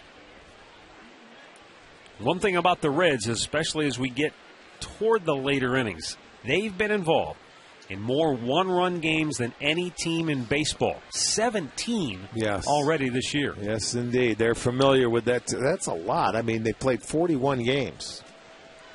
So just under some 40%. They have 10 wins against 7 losses in those one-run contests, and they're a perfect 4-0 in extra innings. So they've been good at winning the games close and late. up high, ball 4. So Aaron Laffey walks the leadoff man here in the 6th inning. And now you've got the dangerous Lance Nix coming up. First off, our game recap brought to you by your Northern Ohio Toyota dealers. For a dealer near you, visit buyatoyota.com. Shin-Soo Choo's home run put the Indians on top. Johnny Gomes' 2-run shot put Cincinnati ahead 3-1. And then Choo's second home run of the night tied the game at 4 for the Indians. Long ball night. Lance Nix homered a solo shot his first time up. Doubled and scored in his last trip to the plate. Now facing the lefty Aaron Laffey.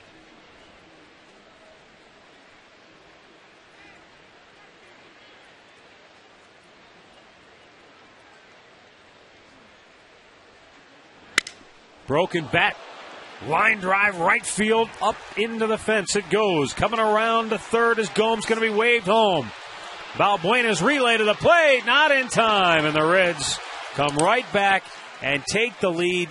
2 batters into the 6th inning. Unbelievable. They come right back. Second straight game that Laffey, within 2 hitters, has given the lead right back. Well, I said, for whatever reason, especially here of late, he has struggled coming out of the bullpen. You know, the first batter's faced 10 of 18 for Laffey, and now even though he breaks a bat and shatters it, Nick still gets enough of this ball to get it down the line into the corner, and that bat shattered. Split in half. So they said, all right, let's be aggressive. Gomes, average runner. He ends up scoring from first base. Sneaks in there behind Marson. Here he comes, looking at the play all the way in, and scores. It's now a 5-4 lead. Now Ryan Hannigan drove in a run his last time up. Cincinnati with 8 hits, 5 extra base hits.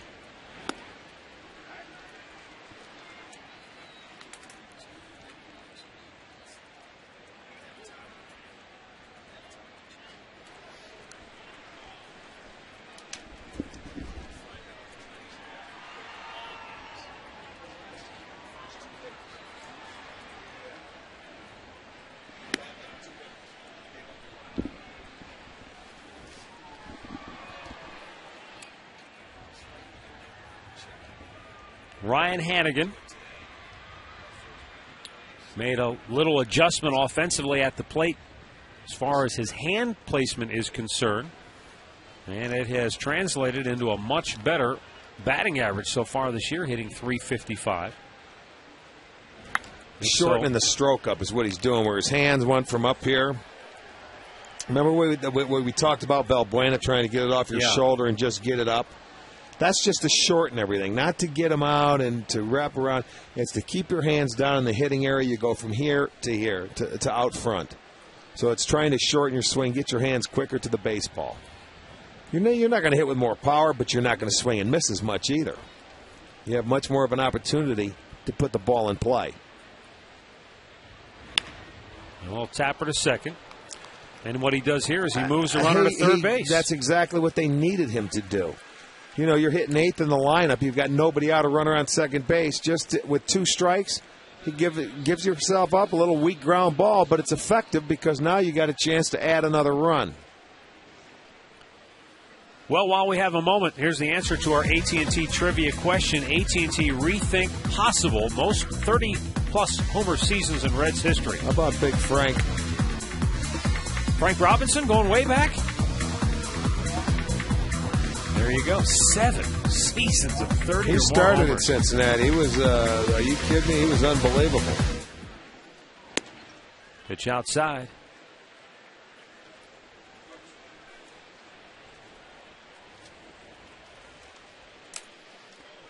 Drew Stubbs walked in the 3rd, tapped back to the mound in the 4th. Indians with the infield in, trying to cut down that runner at third base.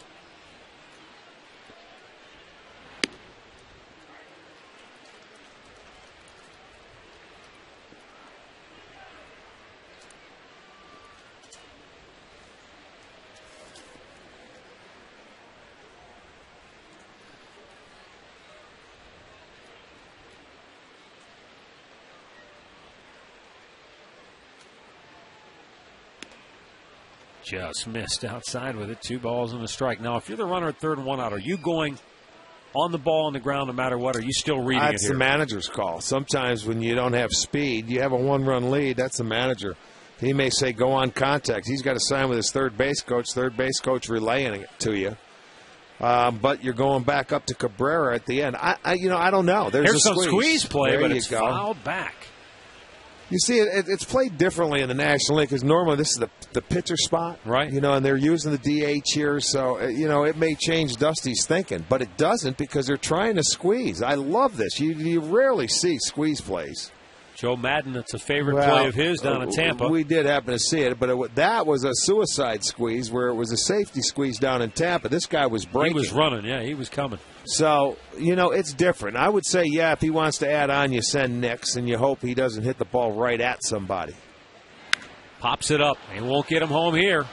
No, he will not. Peralta, the third baseman, has it. 2 down.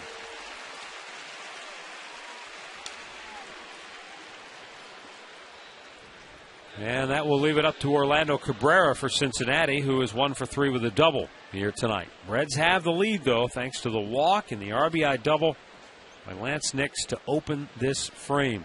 Well, this is the third straight outing that Laffey has allowed a run. And the last time he came in, I can remember it was down in Tampa. 2 hitters. No, here, 2 hitters. It was a tie game, and he surrendered the lead on 2 hitters. Oh, I was thinking back to in Tampa when he faced Carl Crawford. Well, that's another time, too. Leadoff double. Let me go back here and see. 1-0 pitch.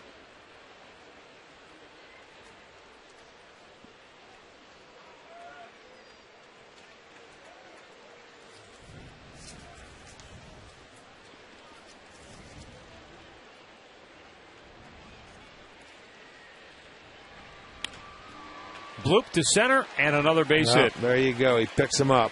A 2-out RBI hit for the Cincinnati Reds here in the 6th inning, and now they lead it 6-4. Cabrera did a nice job. Picks up his teammate Stubbs right there, and when that guy gets a 2-out base hit, you're thinking, all right, no problem. Look at that, smiles all the way around. Well, he goes down. He gets a sinker. He was just trying to put it right in play. He does just that.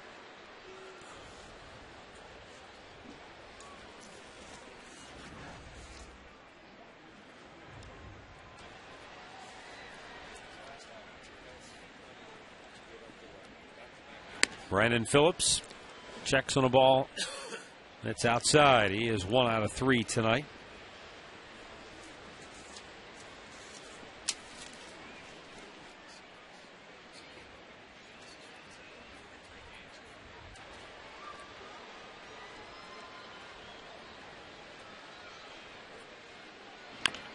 Hit that off his foot. And the count 1-1.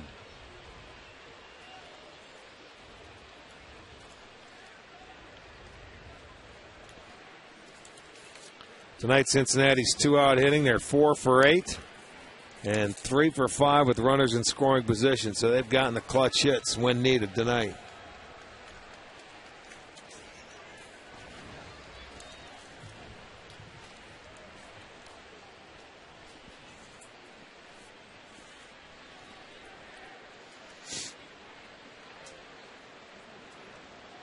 Laffey ready with a 1-1. And a toss to first instead.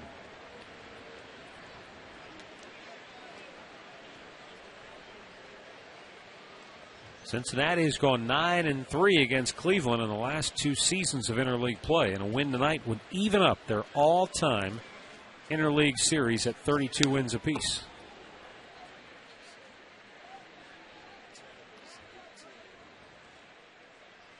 More importantly, coming into this game, the Indians are trying to stop a 4-game losing streak. Cincinnati, which had been red hot, they had taken over the top spot in the National League Central Division, but they had lost their last 2 games coming in. And the folks that follow the Reds were saying it's an interesting stretch of games coming up for Cincinnati. Yes, he went too far. He has struck him out, and the inning is over. But Cincinnati comes back with 2 runs to regain the lead, 6-4.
Now in front. Bottom of the 6th inning. And it will be Russell Brandon, Johnny Peralta, and Luis Valbuena for the Tribe. Brandon, 1 out of 2. He had a base hit in the 2nd inning, grounded out to first his last time up, and he ropes one to right field. Jay Bruce cuts it off, and for the 2nd time tonight, Bruce able to hold Brandon to a long single and a leadoff single at that. Same thing happened back in the 2nd inning. He went down there and hit that one nicely. Kept his head down on it. Put a good swing on that ball. Brandon with his 2nd hit tonight. The Indians now with 7. Get their leadoff man aboard. They're going to try and come right back. Russell Brandon admitted, Rick, that offensively he feels like every hitter is trying to do it himself right now. Well, and you talk about that. You want that team offensive approach where if you don't get what you're looking for, have the confidence in the next guy to do it. But right now, when everybody's struggling, everybody's trying to do it and themselves. Easier said than done because they don't have a set lineup every day. It's changing.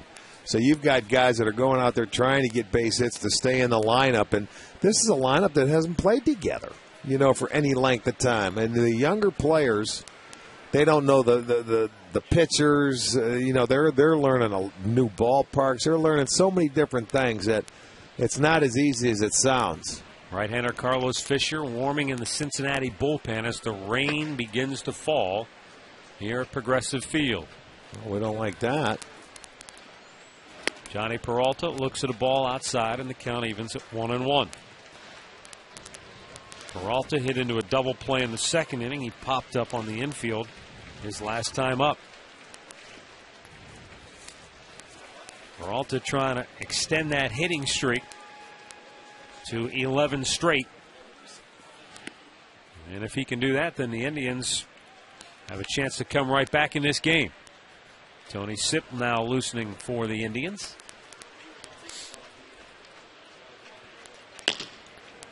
Two-one count for Peralta.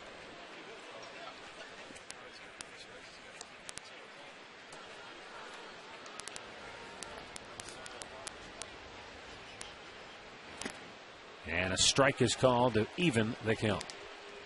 Bronson Arroyo at 90 pitches now on the night. He was really cruising along before he ran into some 2-out trouble in the 5th inning. It was Crow with a 2-out RBI double, Chu with a 2-out 2-run homer. It brought the Indians back to even at 4-4, but now Cincinnati has come back to counter with 2 more. And they're back on top. Got him. Peralta waves at an off-speed pitch. 2nd strikeout for Arroyo. 1 down here in the 6th. Our Miller Taste Greatness moment here tonight. Shin-Soo Choo batting in the 2-hole. And for the first time this year, the Indians get a home run from their number 2 hitter. And in fact, they get 2. And Choo, a perfect 3 for 3 with 3 runs batted in on the night. Unfortunately, he's not batting right here. Luis Valbuena 0 for 1 will be the hitter.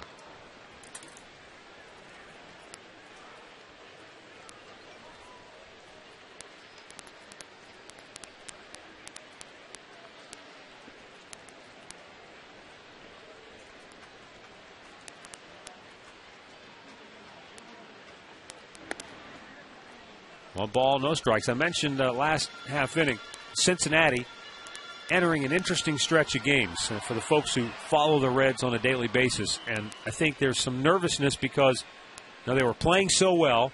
They lost 2 games. Yesterday they had the late inning meltdown. They lost the game. And now they're coming into a stretch of games where they play 3 against the Indians. And granted, the Indians are not playing that well, and they've won 9 of the last 12 against Cleveland. Right. Then their next 2 opponents, Pittsburgh and Houston, they swept them the last time they played them. So they've got a 10-game stretch before they face St. Louis again. So they're licking their chops thinking, okay, this is, if we're going to pick up any ground, this is the time to do it. But as we know how it goes, when you overlook anybody and you don't go one day at a time, next thing you know, you're in trouble. Cabrera snares the liner off the bat of Valbuena. And that is out number 2. That's the old humbling effect of baseball. The minute you think, well, we'll win a bunch of games right here, get fat and happy, then the game spins you around and lands you on your head. Reality sets in. And it doesn't matter, sure. I mean, you look at the numbers and you're saying, hey, we're playing sub 500 clubs, but the game doesn't work like that. You still have to go out there, perform, and continue your level of concentration to get through every day. And I'm sure the players down there don't look at the schedule and say, boy, we got a bunch of easy games coming up here. No, we got to roll. They don't look at it like that. Some guys don't even know the next town they're going to be honest with you. Stay in the moment? Yeah, well, I mean, they just don't know. Hey, where do we go after Cleveland? Oh, we do? Somebody will tell you. Yeah, somebody will let you know. You'll find out because someone probably has family somewhere. Weak bouncer to second. Phillips throws out Marson. And the Indians are gone after the leadoff hit here in the 6th. Cincinnati on top, 6-4.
Never send a truck to do a Sierra's job.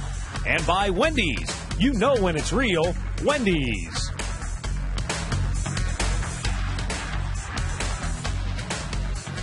Seventh inning here at Progressive Field. And Manny Acta and Tim Belcher go back to the Indians bullpen. Grab left-hander Tony Sipp. Tony's done an outstanding job this year. As, not allowed an earned run in his last 13 innings pitched. And just 2 runs over his last 17 appearances, covering 15 2/3 innings. So he's coming on to try and keep it a 6-4 ball game. Top half of the 7th facing Votto, Roland, Bruce. And 2 out of the 3 are left-handed hitters.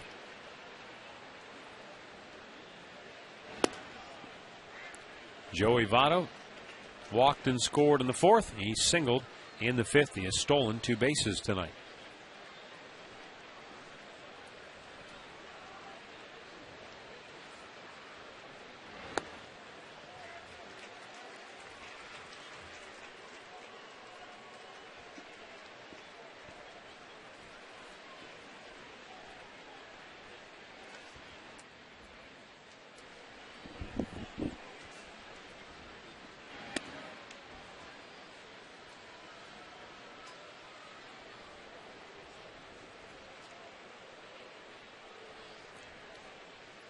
From the 7th inning on this year, Cincinnati has outscored their opponents by an 87-71 margin.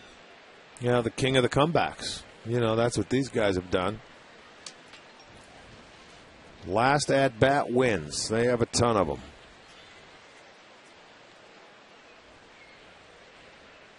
And as you've said before, when you're coming back, you're only as good as your bullpen. So obviously they've come back to score, and their bullpen's made it stand up for the most part. Yeah. You'll have your hiccups here and there. Well, that was more than a hiccup. That was a throw-up yesterday. 7 runs in the 9th. That was. I mean, that's one you've almost have in the books, isn't it? 7-run? Yeah. It came back. Atlanta came back from 2 8-run deficits in that ball game. So, yeah, that was more than a hiccup. Payoff pitch. But, we saw it last year. It happens to almost every team. Where Tampa, they came back on us from a 7-run deficit or 8-run. We came back from them from, 9 or 10? So, I mean, it happens to a lot of teams over the course of the year. It's just one that you want to forget in a hurry. And you do forget it if you continue to get back on a winning streak. One-hop smash. Brandon knocks it down. Takes it himself, and that's out number 1. Let's go back to the studios right now for this in-game update. Here's Al Pulaski with some interleague action.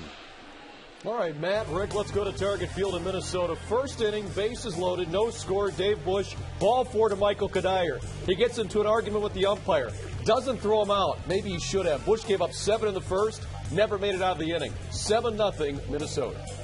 All right, Al, where you been? We missed you. Yeah, nothing like showing up in the 7th inning, No huh? kidding. You talk about the 7th inning stretch, we're going to call it the 7th inning Al. Arthur Lee Rhodes warming in the Cincinnati bullpen. Now here's Scott Rowland 0 for 3 tonight. Right back to the screen. Almost right back into our camera lens. There's been a couple like that today.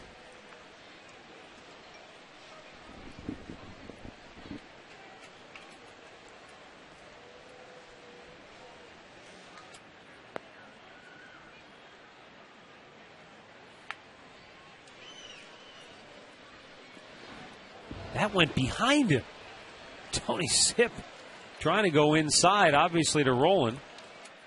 And to Rowland's credit, a lot of times, as Rick has mentioned, when that ball comes behind you, you're more than likely to back into it. But Rowland kind of froze.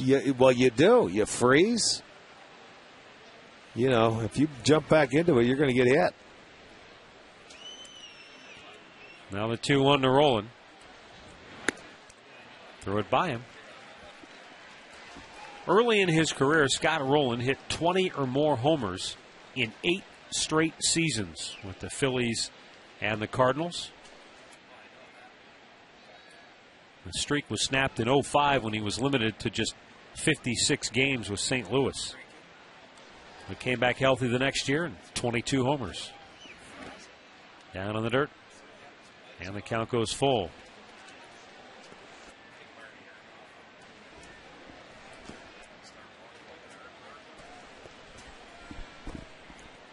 But the power has really not come back, not to the level that you're used to seeing it with Scott Rowland. Payoff pitch. That's laced foul.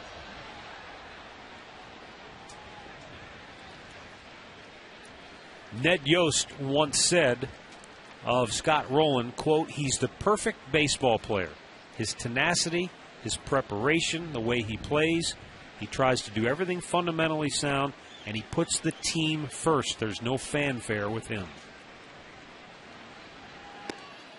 And he draws a walk here with 1 out in the 7th inning.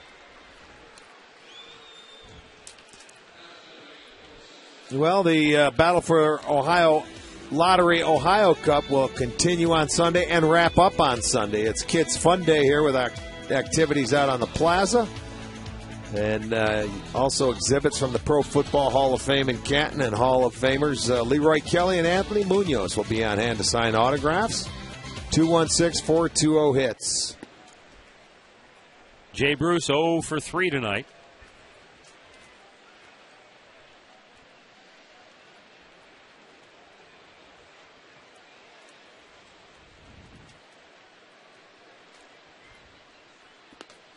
Jay Bruce out of Beaumont, Texas, was the first-round pick of the Reds in 2005. Rick told you about that earlier.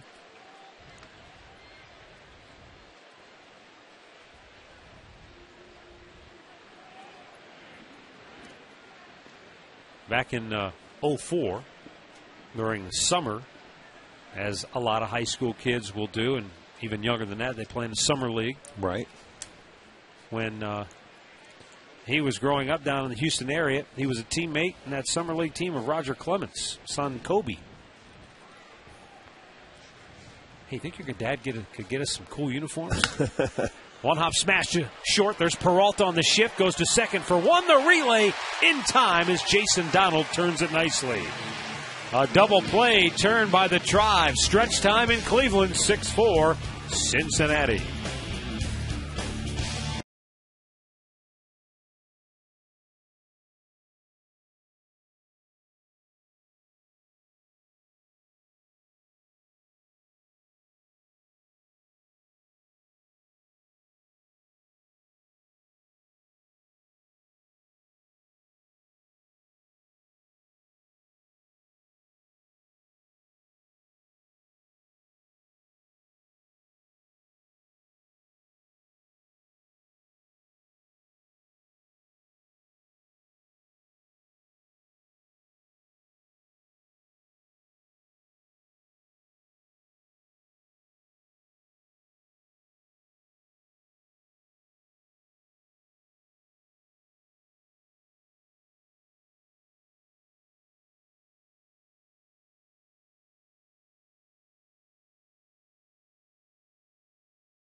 Oh for 2 tonight. He'll lead it off for the Indians. And pops it up on the infield. Shallow right, out goes Phillips. One away. Oh, he waited till the 7th inning. Now it's full court press time for Al Pawlowski. Here we go. Back again we go with another update. Hey, only because you guys missed me so much. Let's go out to Chicago. Marlins and White Sox. Alexei Ramirez here in the bottom of the 2nd inning. That's a 2-run double. White Sox up early on the Marlins. 3-0 now as they move to the 5th inning. Back to you. All right, here's Trevor Crowe, 1 for 3 with a double and a run scored. Drove in a run with that double in the 5th. And Arroyo catches the outside corner for strike 1.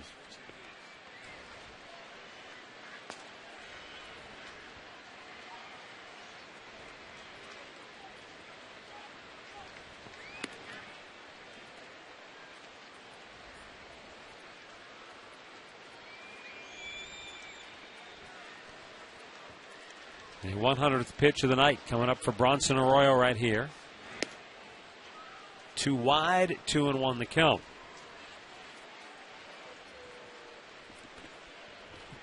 Well, it was a couple of breaking balls that hurt Arroyo back in the 5th inning. It was a curveball to Crowe that he laced down the line for a double, and it was a breaking ball to Chu. Fly ball to center field. Routine for Stubbs, 2 away. Hey, Browns fans, your kids can learn to play like the pros at the Cleveland Browns Youth Football Camp. Children ages 8 to 14 can learn the football skills they need at the Browns training facility in Berea, June 21st through the 25th. Space is limited. Log on to Browns.com. Register today. Dusty Baker will make a move to the bullpen when we come back.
And 2/3 innings into the game, just over 100 pitches, gave up 2 home runs to Shin-Soo Choo tonight.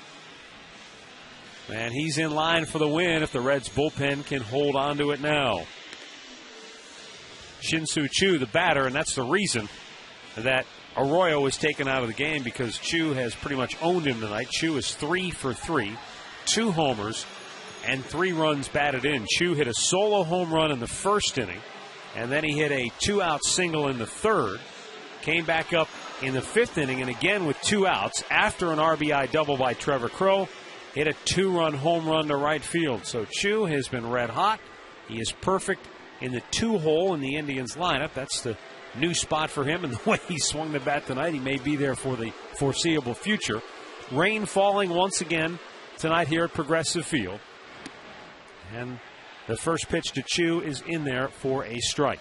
Choo and Hafner, should Choo get aboard. 2 left-handed hitters due up here. That's why Dusty Baker goes to the left-hander out of his bullpen. Yeah, who's strictly a matchup guy, because this is his 19th appearance on the year, and it's covering just 16 1/3 innings. But what a job he has done. Only 6 hits, 4 walks, and has struck out 17. Opposition hitting just 115 off Arthur Rhodes, and predominantly, I'm sure, left-handed hitters. The 0-2 pitch in the dirt.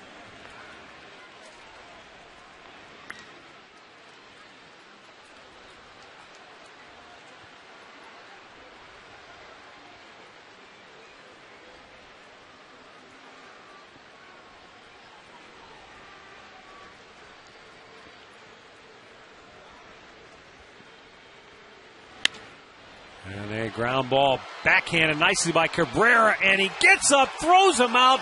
A tremendous job at first base by Joey Votto. And the Indians go 1-2-3 here in the 7th inning. What a job by Cabrera for the stop. And then watch the pick by Votto, and the Indians go in order.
Are retransmitted in any form, and the accounts and descriptions of this game may not be disseminated without the express written consent of the Cleveland Indians.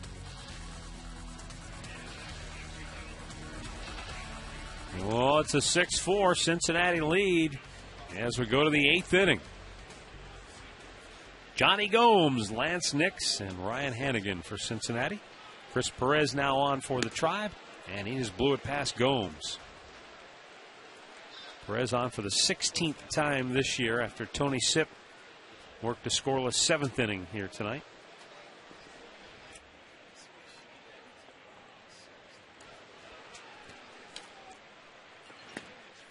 Blowing away.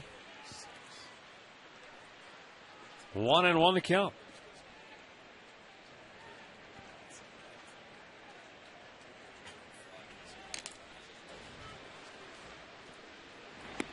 Good slider. It's a ball and 2 strikes.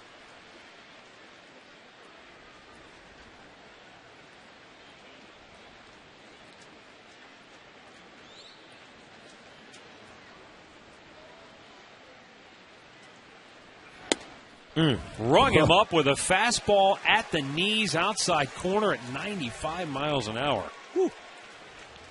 Pretty good pitching from Chris Perez right there. Well, 1 down. Didn't mess around. Went with a fastball, slider, and comes back with paint right on the outside. Now, if you can throw your fastball there the way he pitches, my goodness. And this one was down. He's been elevating fastballs up a little bit, maybe cutting underneath them. But that one, you keep it right there, Chris.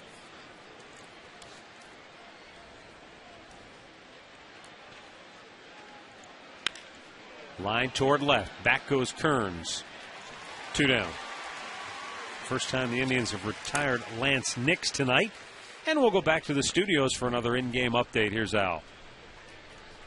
All right, fellas, let's head out to Kansas City now. The Rocks and the Royals, bottom of the 4th inning. This is the only scoring. A 2-run homer by Jose Guillen, his 10th homer of the year. Still 2-0 KC, 6th inning at Kauffman Stadium. Back to you. 6-4, Cincinnati on top here. 2 down in the 8th.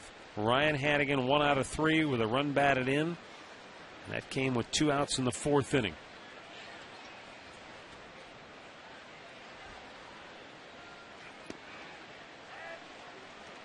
He is locked in tonight. Yeah, he's right on the edges.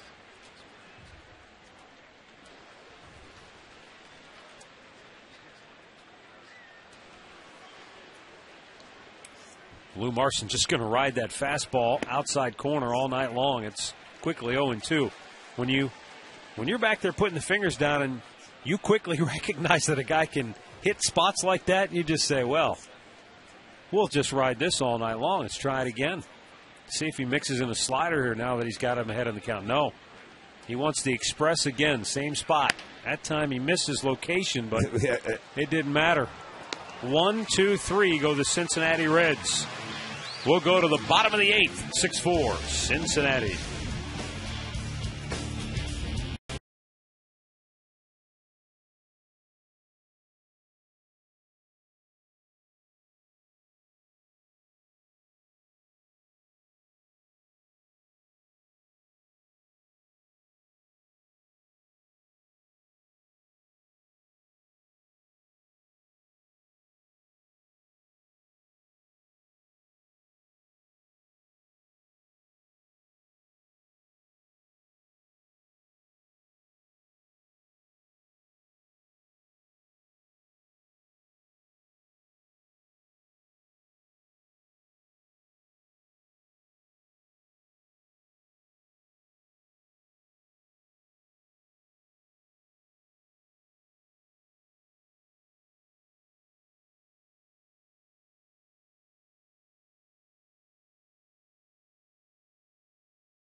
Austin Kearns and Russell Brennan for the Indians. Hafner 1 for 3. He doubled in the 5th inning. Tribe down a pair. They scored a solo run in the 1st on a homer by Chu. They scored 3 in the 5th on a 2-out RBI double and a 2-out 2-run homer.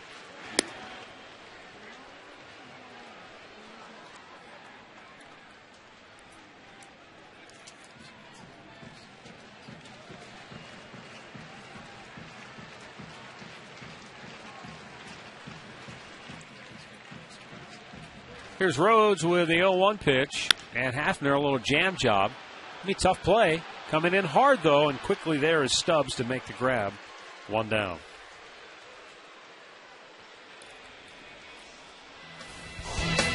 Well, you want to watch a play that ended the 7th inning. A nice play on both sides. Cabrera, the pop-up slide. Votto, the outstanding pick. A 6-3. That's about as nicely done as you will see. Kept the foot on the base. Picked it cleanly. Very nice play. And we talked about their errors. Second in the league. They've only made 20 on the year. And that's one reason why. You saw a nice play on both ends. Austin Kearns with a base hit in the left field.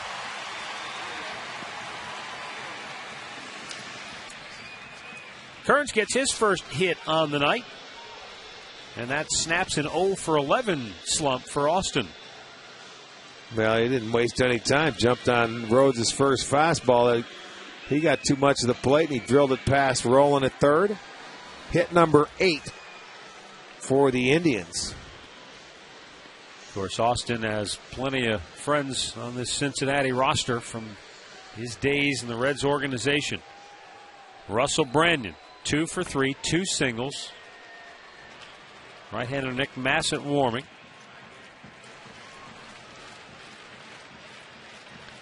Pretty good chance we'll see Massett for Peralta next. Up high, ball 1.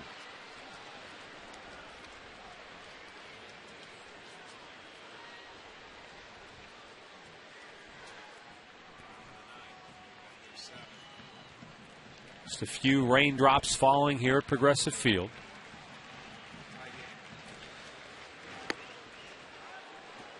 Doesn't seem to be bothering the 23,028 in attendance here tonight in the first matchup between the Indians and Reds in the Ohio Lottery Cup battle this year.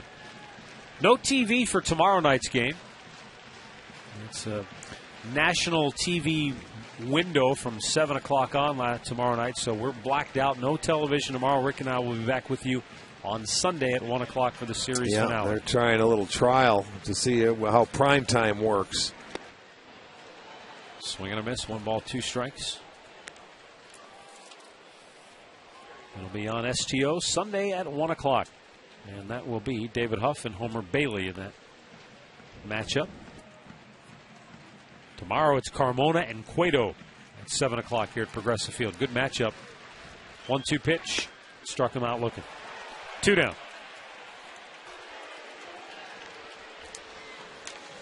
And Dusty Maker will make a move to the right-hander right here. Peralta will represent the tying run at the plate for the Indians. And we've got a timeout with Cincinnati on top 6-4.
and Johnny Peralta.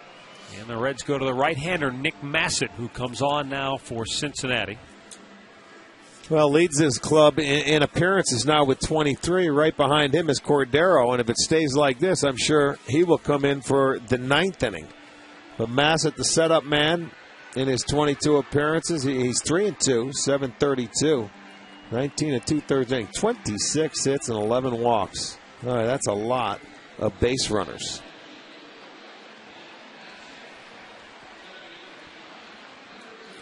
Tying run does come to plate, though, and Johnny Peralta. Here in the bottom half of the 8th, there are 2 outs.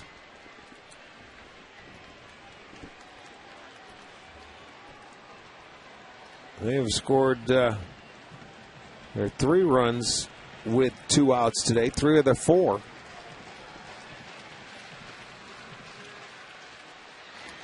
In the dirt. And scampering back to first was Kearns. Rain coming down a little heavier than we've seen it so far here tonight.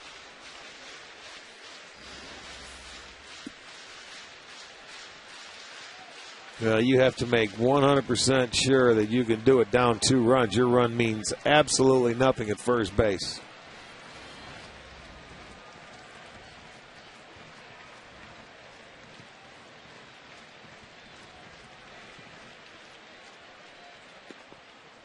Just missed outside. It's 2-0.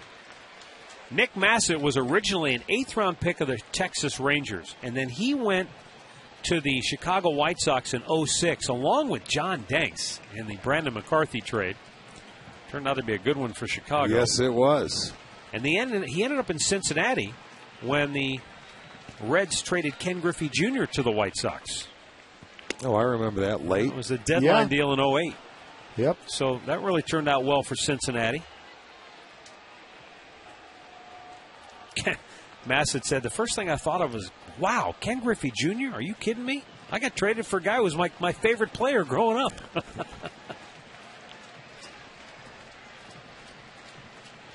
2-1 pitch. Swung on and missed.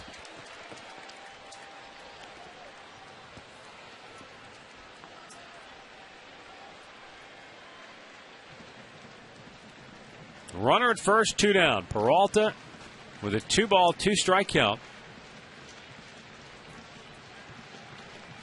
Rain coming down as heavy as we have seen it so far here tonight. And the 2-2 just did get a piece of that. Keeps himself alive.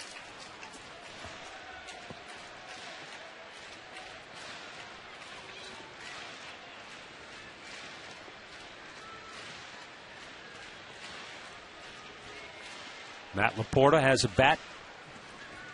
Could be looking at a pinch hit appearance for Valbuena.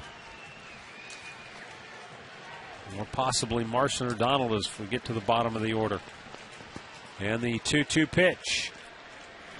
Outside, full count.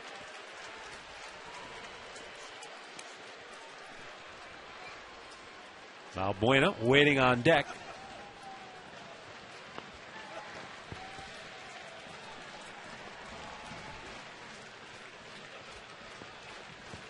Payoff pitch, runner goes. It's ball 4. So the tying run down to first with 2 outs. And Luis Valbuena will be called back for Matt Laporta, who will pinch hit here with 2 on and 2 out here in the 8th inning.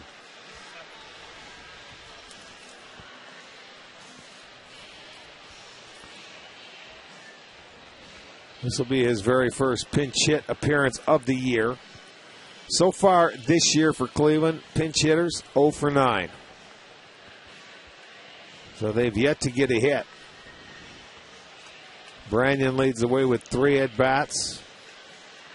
Then it's Gruzelanek with a couple, and then sprinkled in there just some other guys with just 1 appearance. And this is going to be the first for Matt Laporta. But you have the tying runs on base.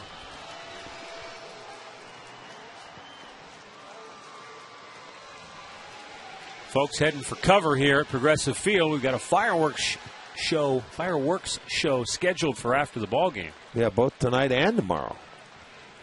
The reason why they have one tomorrow is because of the rainout they had before, so they had to bring those back and make good. So Matt Laporta digs in. 2 on, 2 out. And it's ball 1 outside.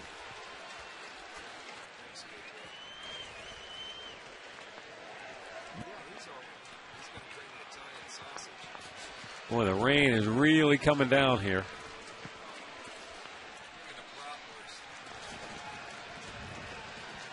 The 1-0 pitch. Up too high. 2 balls, no strikes.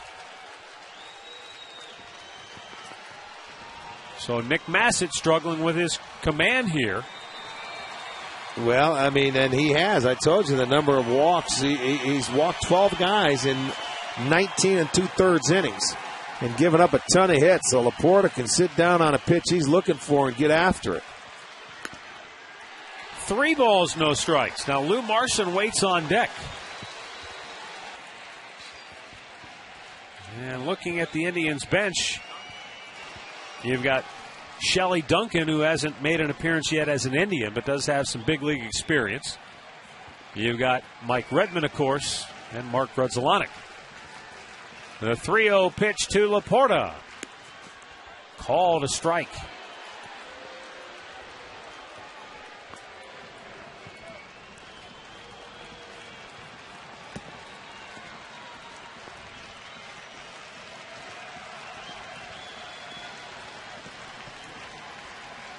Probably taken again here unless he gets something really get after fat. it. No, tying runs around base, something to drive. Fouled over the top of the Reds dugout.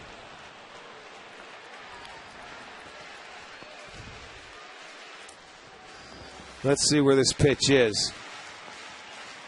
Boy, oh boy, that's a borderline pitch. I'm surprised he got after that one. I don't know if that would have been called a strike. That was close. Well, now it's 3-2, and the runners will be off with the pitch as the rain pours down here at Progressive Field. Bottom of the 8th inning. The 3-2. Popped him up. Right field. Bruce makes the catch. Indians strand a pair. We'll go to the 9th. 6-4 Cincinnati.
Down here at Progressive Field, but we're in the 9th, and we'll try to power through to get this one completed.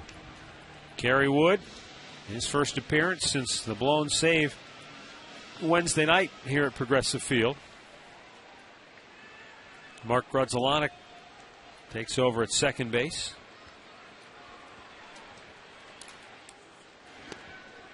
And Drew Stubbs chases after it, strike 1.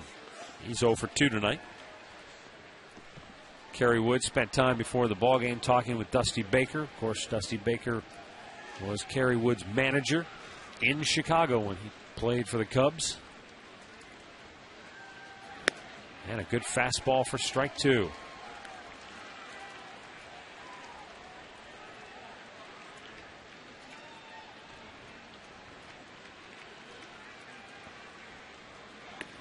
Got him. 3 pitches, 1 out here in the ninth.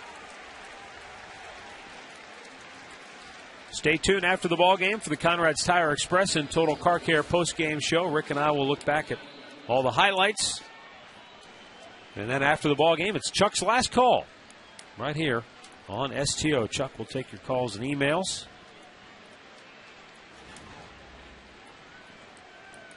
Orlando Cabrera, a couple of hits tonight. He has doubled, singled, and driven in a run. And a slider for a first pitch strike. Well, you see that knees buckling? I mean, when Kerry Wood has a slider, you different can't pitcher. hit him. Yeah, different he's pitcher. a totally different pitcher. There's no question about it. Right field, Chu dashing back. Makes the catch, 2 down.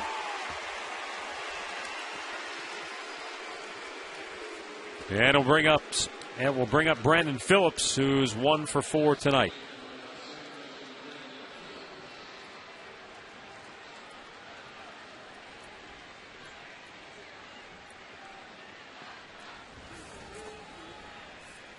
Looking ahead to the bottom of the ninth for the Indians.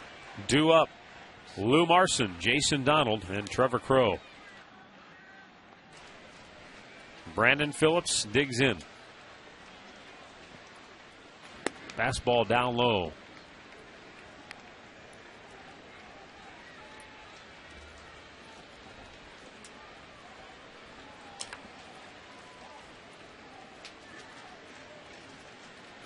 There's a fastball belted. Deep left center. Crow on the track, looking up, and it's gone. Brandon Phillips with his 5th home run of the year. Makes it a 7-4 Cincinnati lead.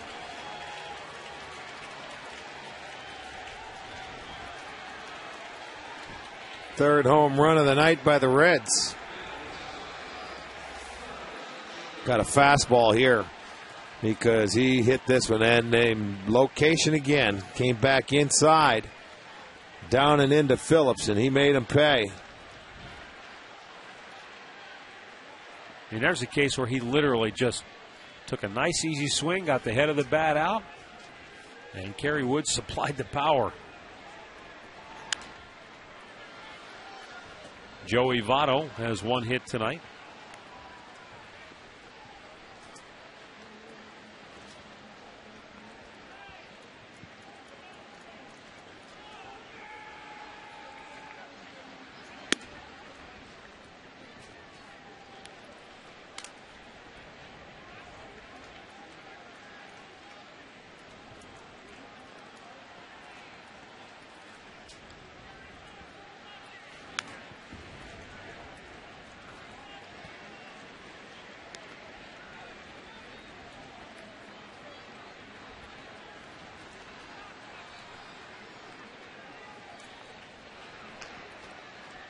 Cincinnati closer Francisco Cordero. He didn't want to swing, but he did. And Kerry Wood has fanned a couple of Reds here in the ninth. But the homer by Phillips gives Cincinnati a 3-run lead as we go to the bottom of the ninth.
Francisco Cordero on for the 23rd time this year. He has blown 3 saves, but 16 strikeouts and only 9 walks in his 20 innings of work.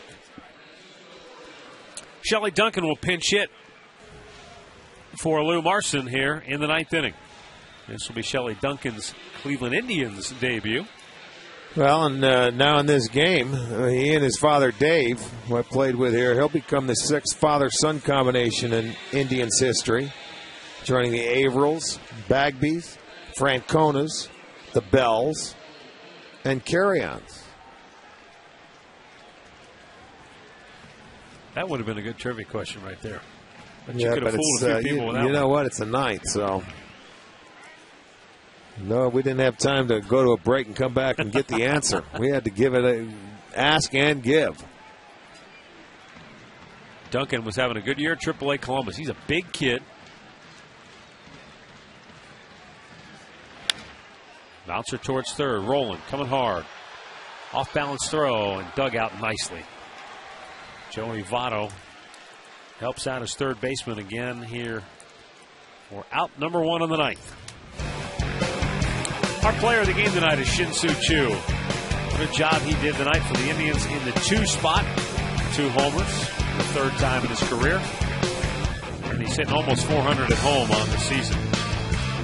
But it's not enough. Indians down 6-4 as Jason Donald bats 0 for 3 tonight. Trying to snap an 0 for 12 slump. Donald and then Trevor Crowe. Only man left on the Indians bench now is backup catcher Mike Redmond. 1-1 they count on Donald.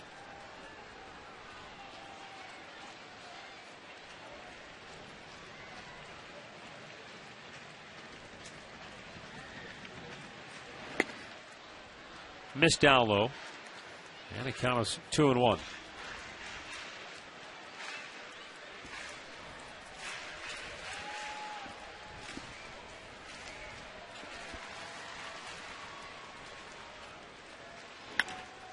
Down the right side, slicing, foul.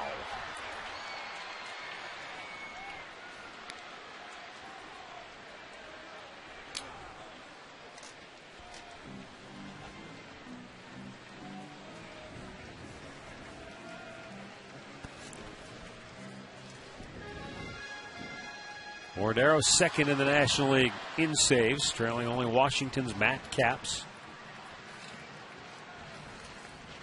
I'm sure it was important for Dusty Baker to get him right back up on the bump after. Yeah, no doubt. Well, he gave up the slam, but that whole bullpen gave it up yesterday when you give up 7 runs. You know, he came on a little late, but he gave up the capper, and we showed it to you in the open where it went off the glove of Nixon left field and bounced over.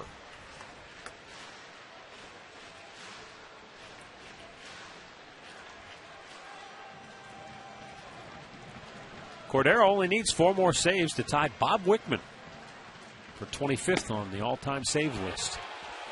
He strikes out Jason Donald, 2 down.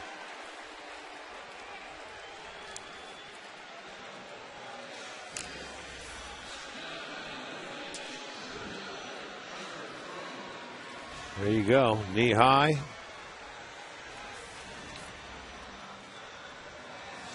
Trevor Crowe.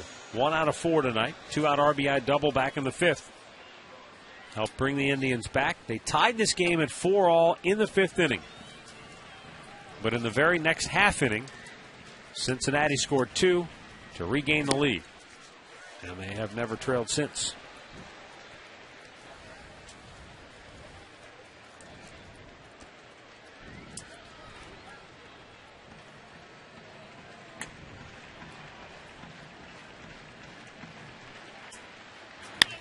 Jam job back to the mound. The flip, and the Reds win it here tonight by a final score of 7-4. And with that win, the Cincinnati Reds have now evened the all-time interleague series with the Indians at 32 games apiece. On the year, Cincinnati goes to 24-18. The loss drops the Indians to 15-25. 10 games now below the break-even mark. So a disappointing defeat to the Indians, who lose at 7-4 after battling back to tie the game at one point at 4 apiece. But the Indians just unable to stop Cincinnati offensively as the Tribe bullpen faltering here tonight. The win goes to Bronson Arroyo. He's now 4-2 on the year. The loss goes to Aaron Laffey. And Aaron Laffey is now 0-1 on the season. Here's our play of the game, brought to you by KeyBank, banking home of your Cleveland Indians. Well, you come back to the 6th inning after the Indians came back to tie this game. It's a shattered bat by Nix, and he's going to get his 3rd hit of the ball game. That's a double down the right field line, really set that inning up. And there you see he scores, and that was it. He had a whale of a day. That's going to be our KeyBank, a key play of the game.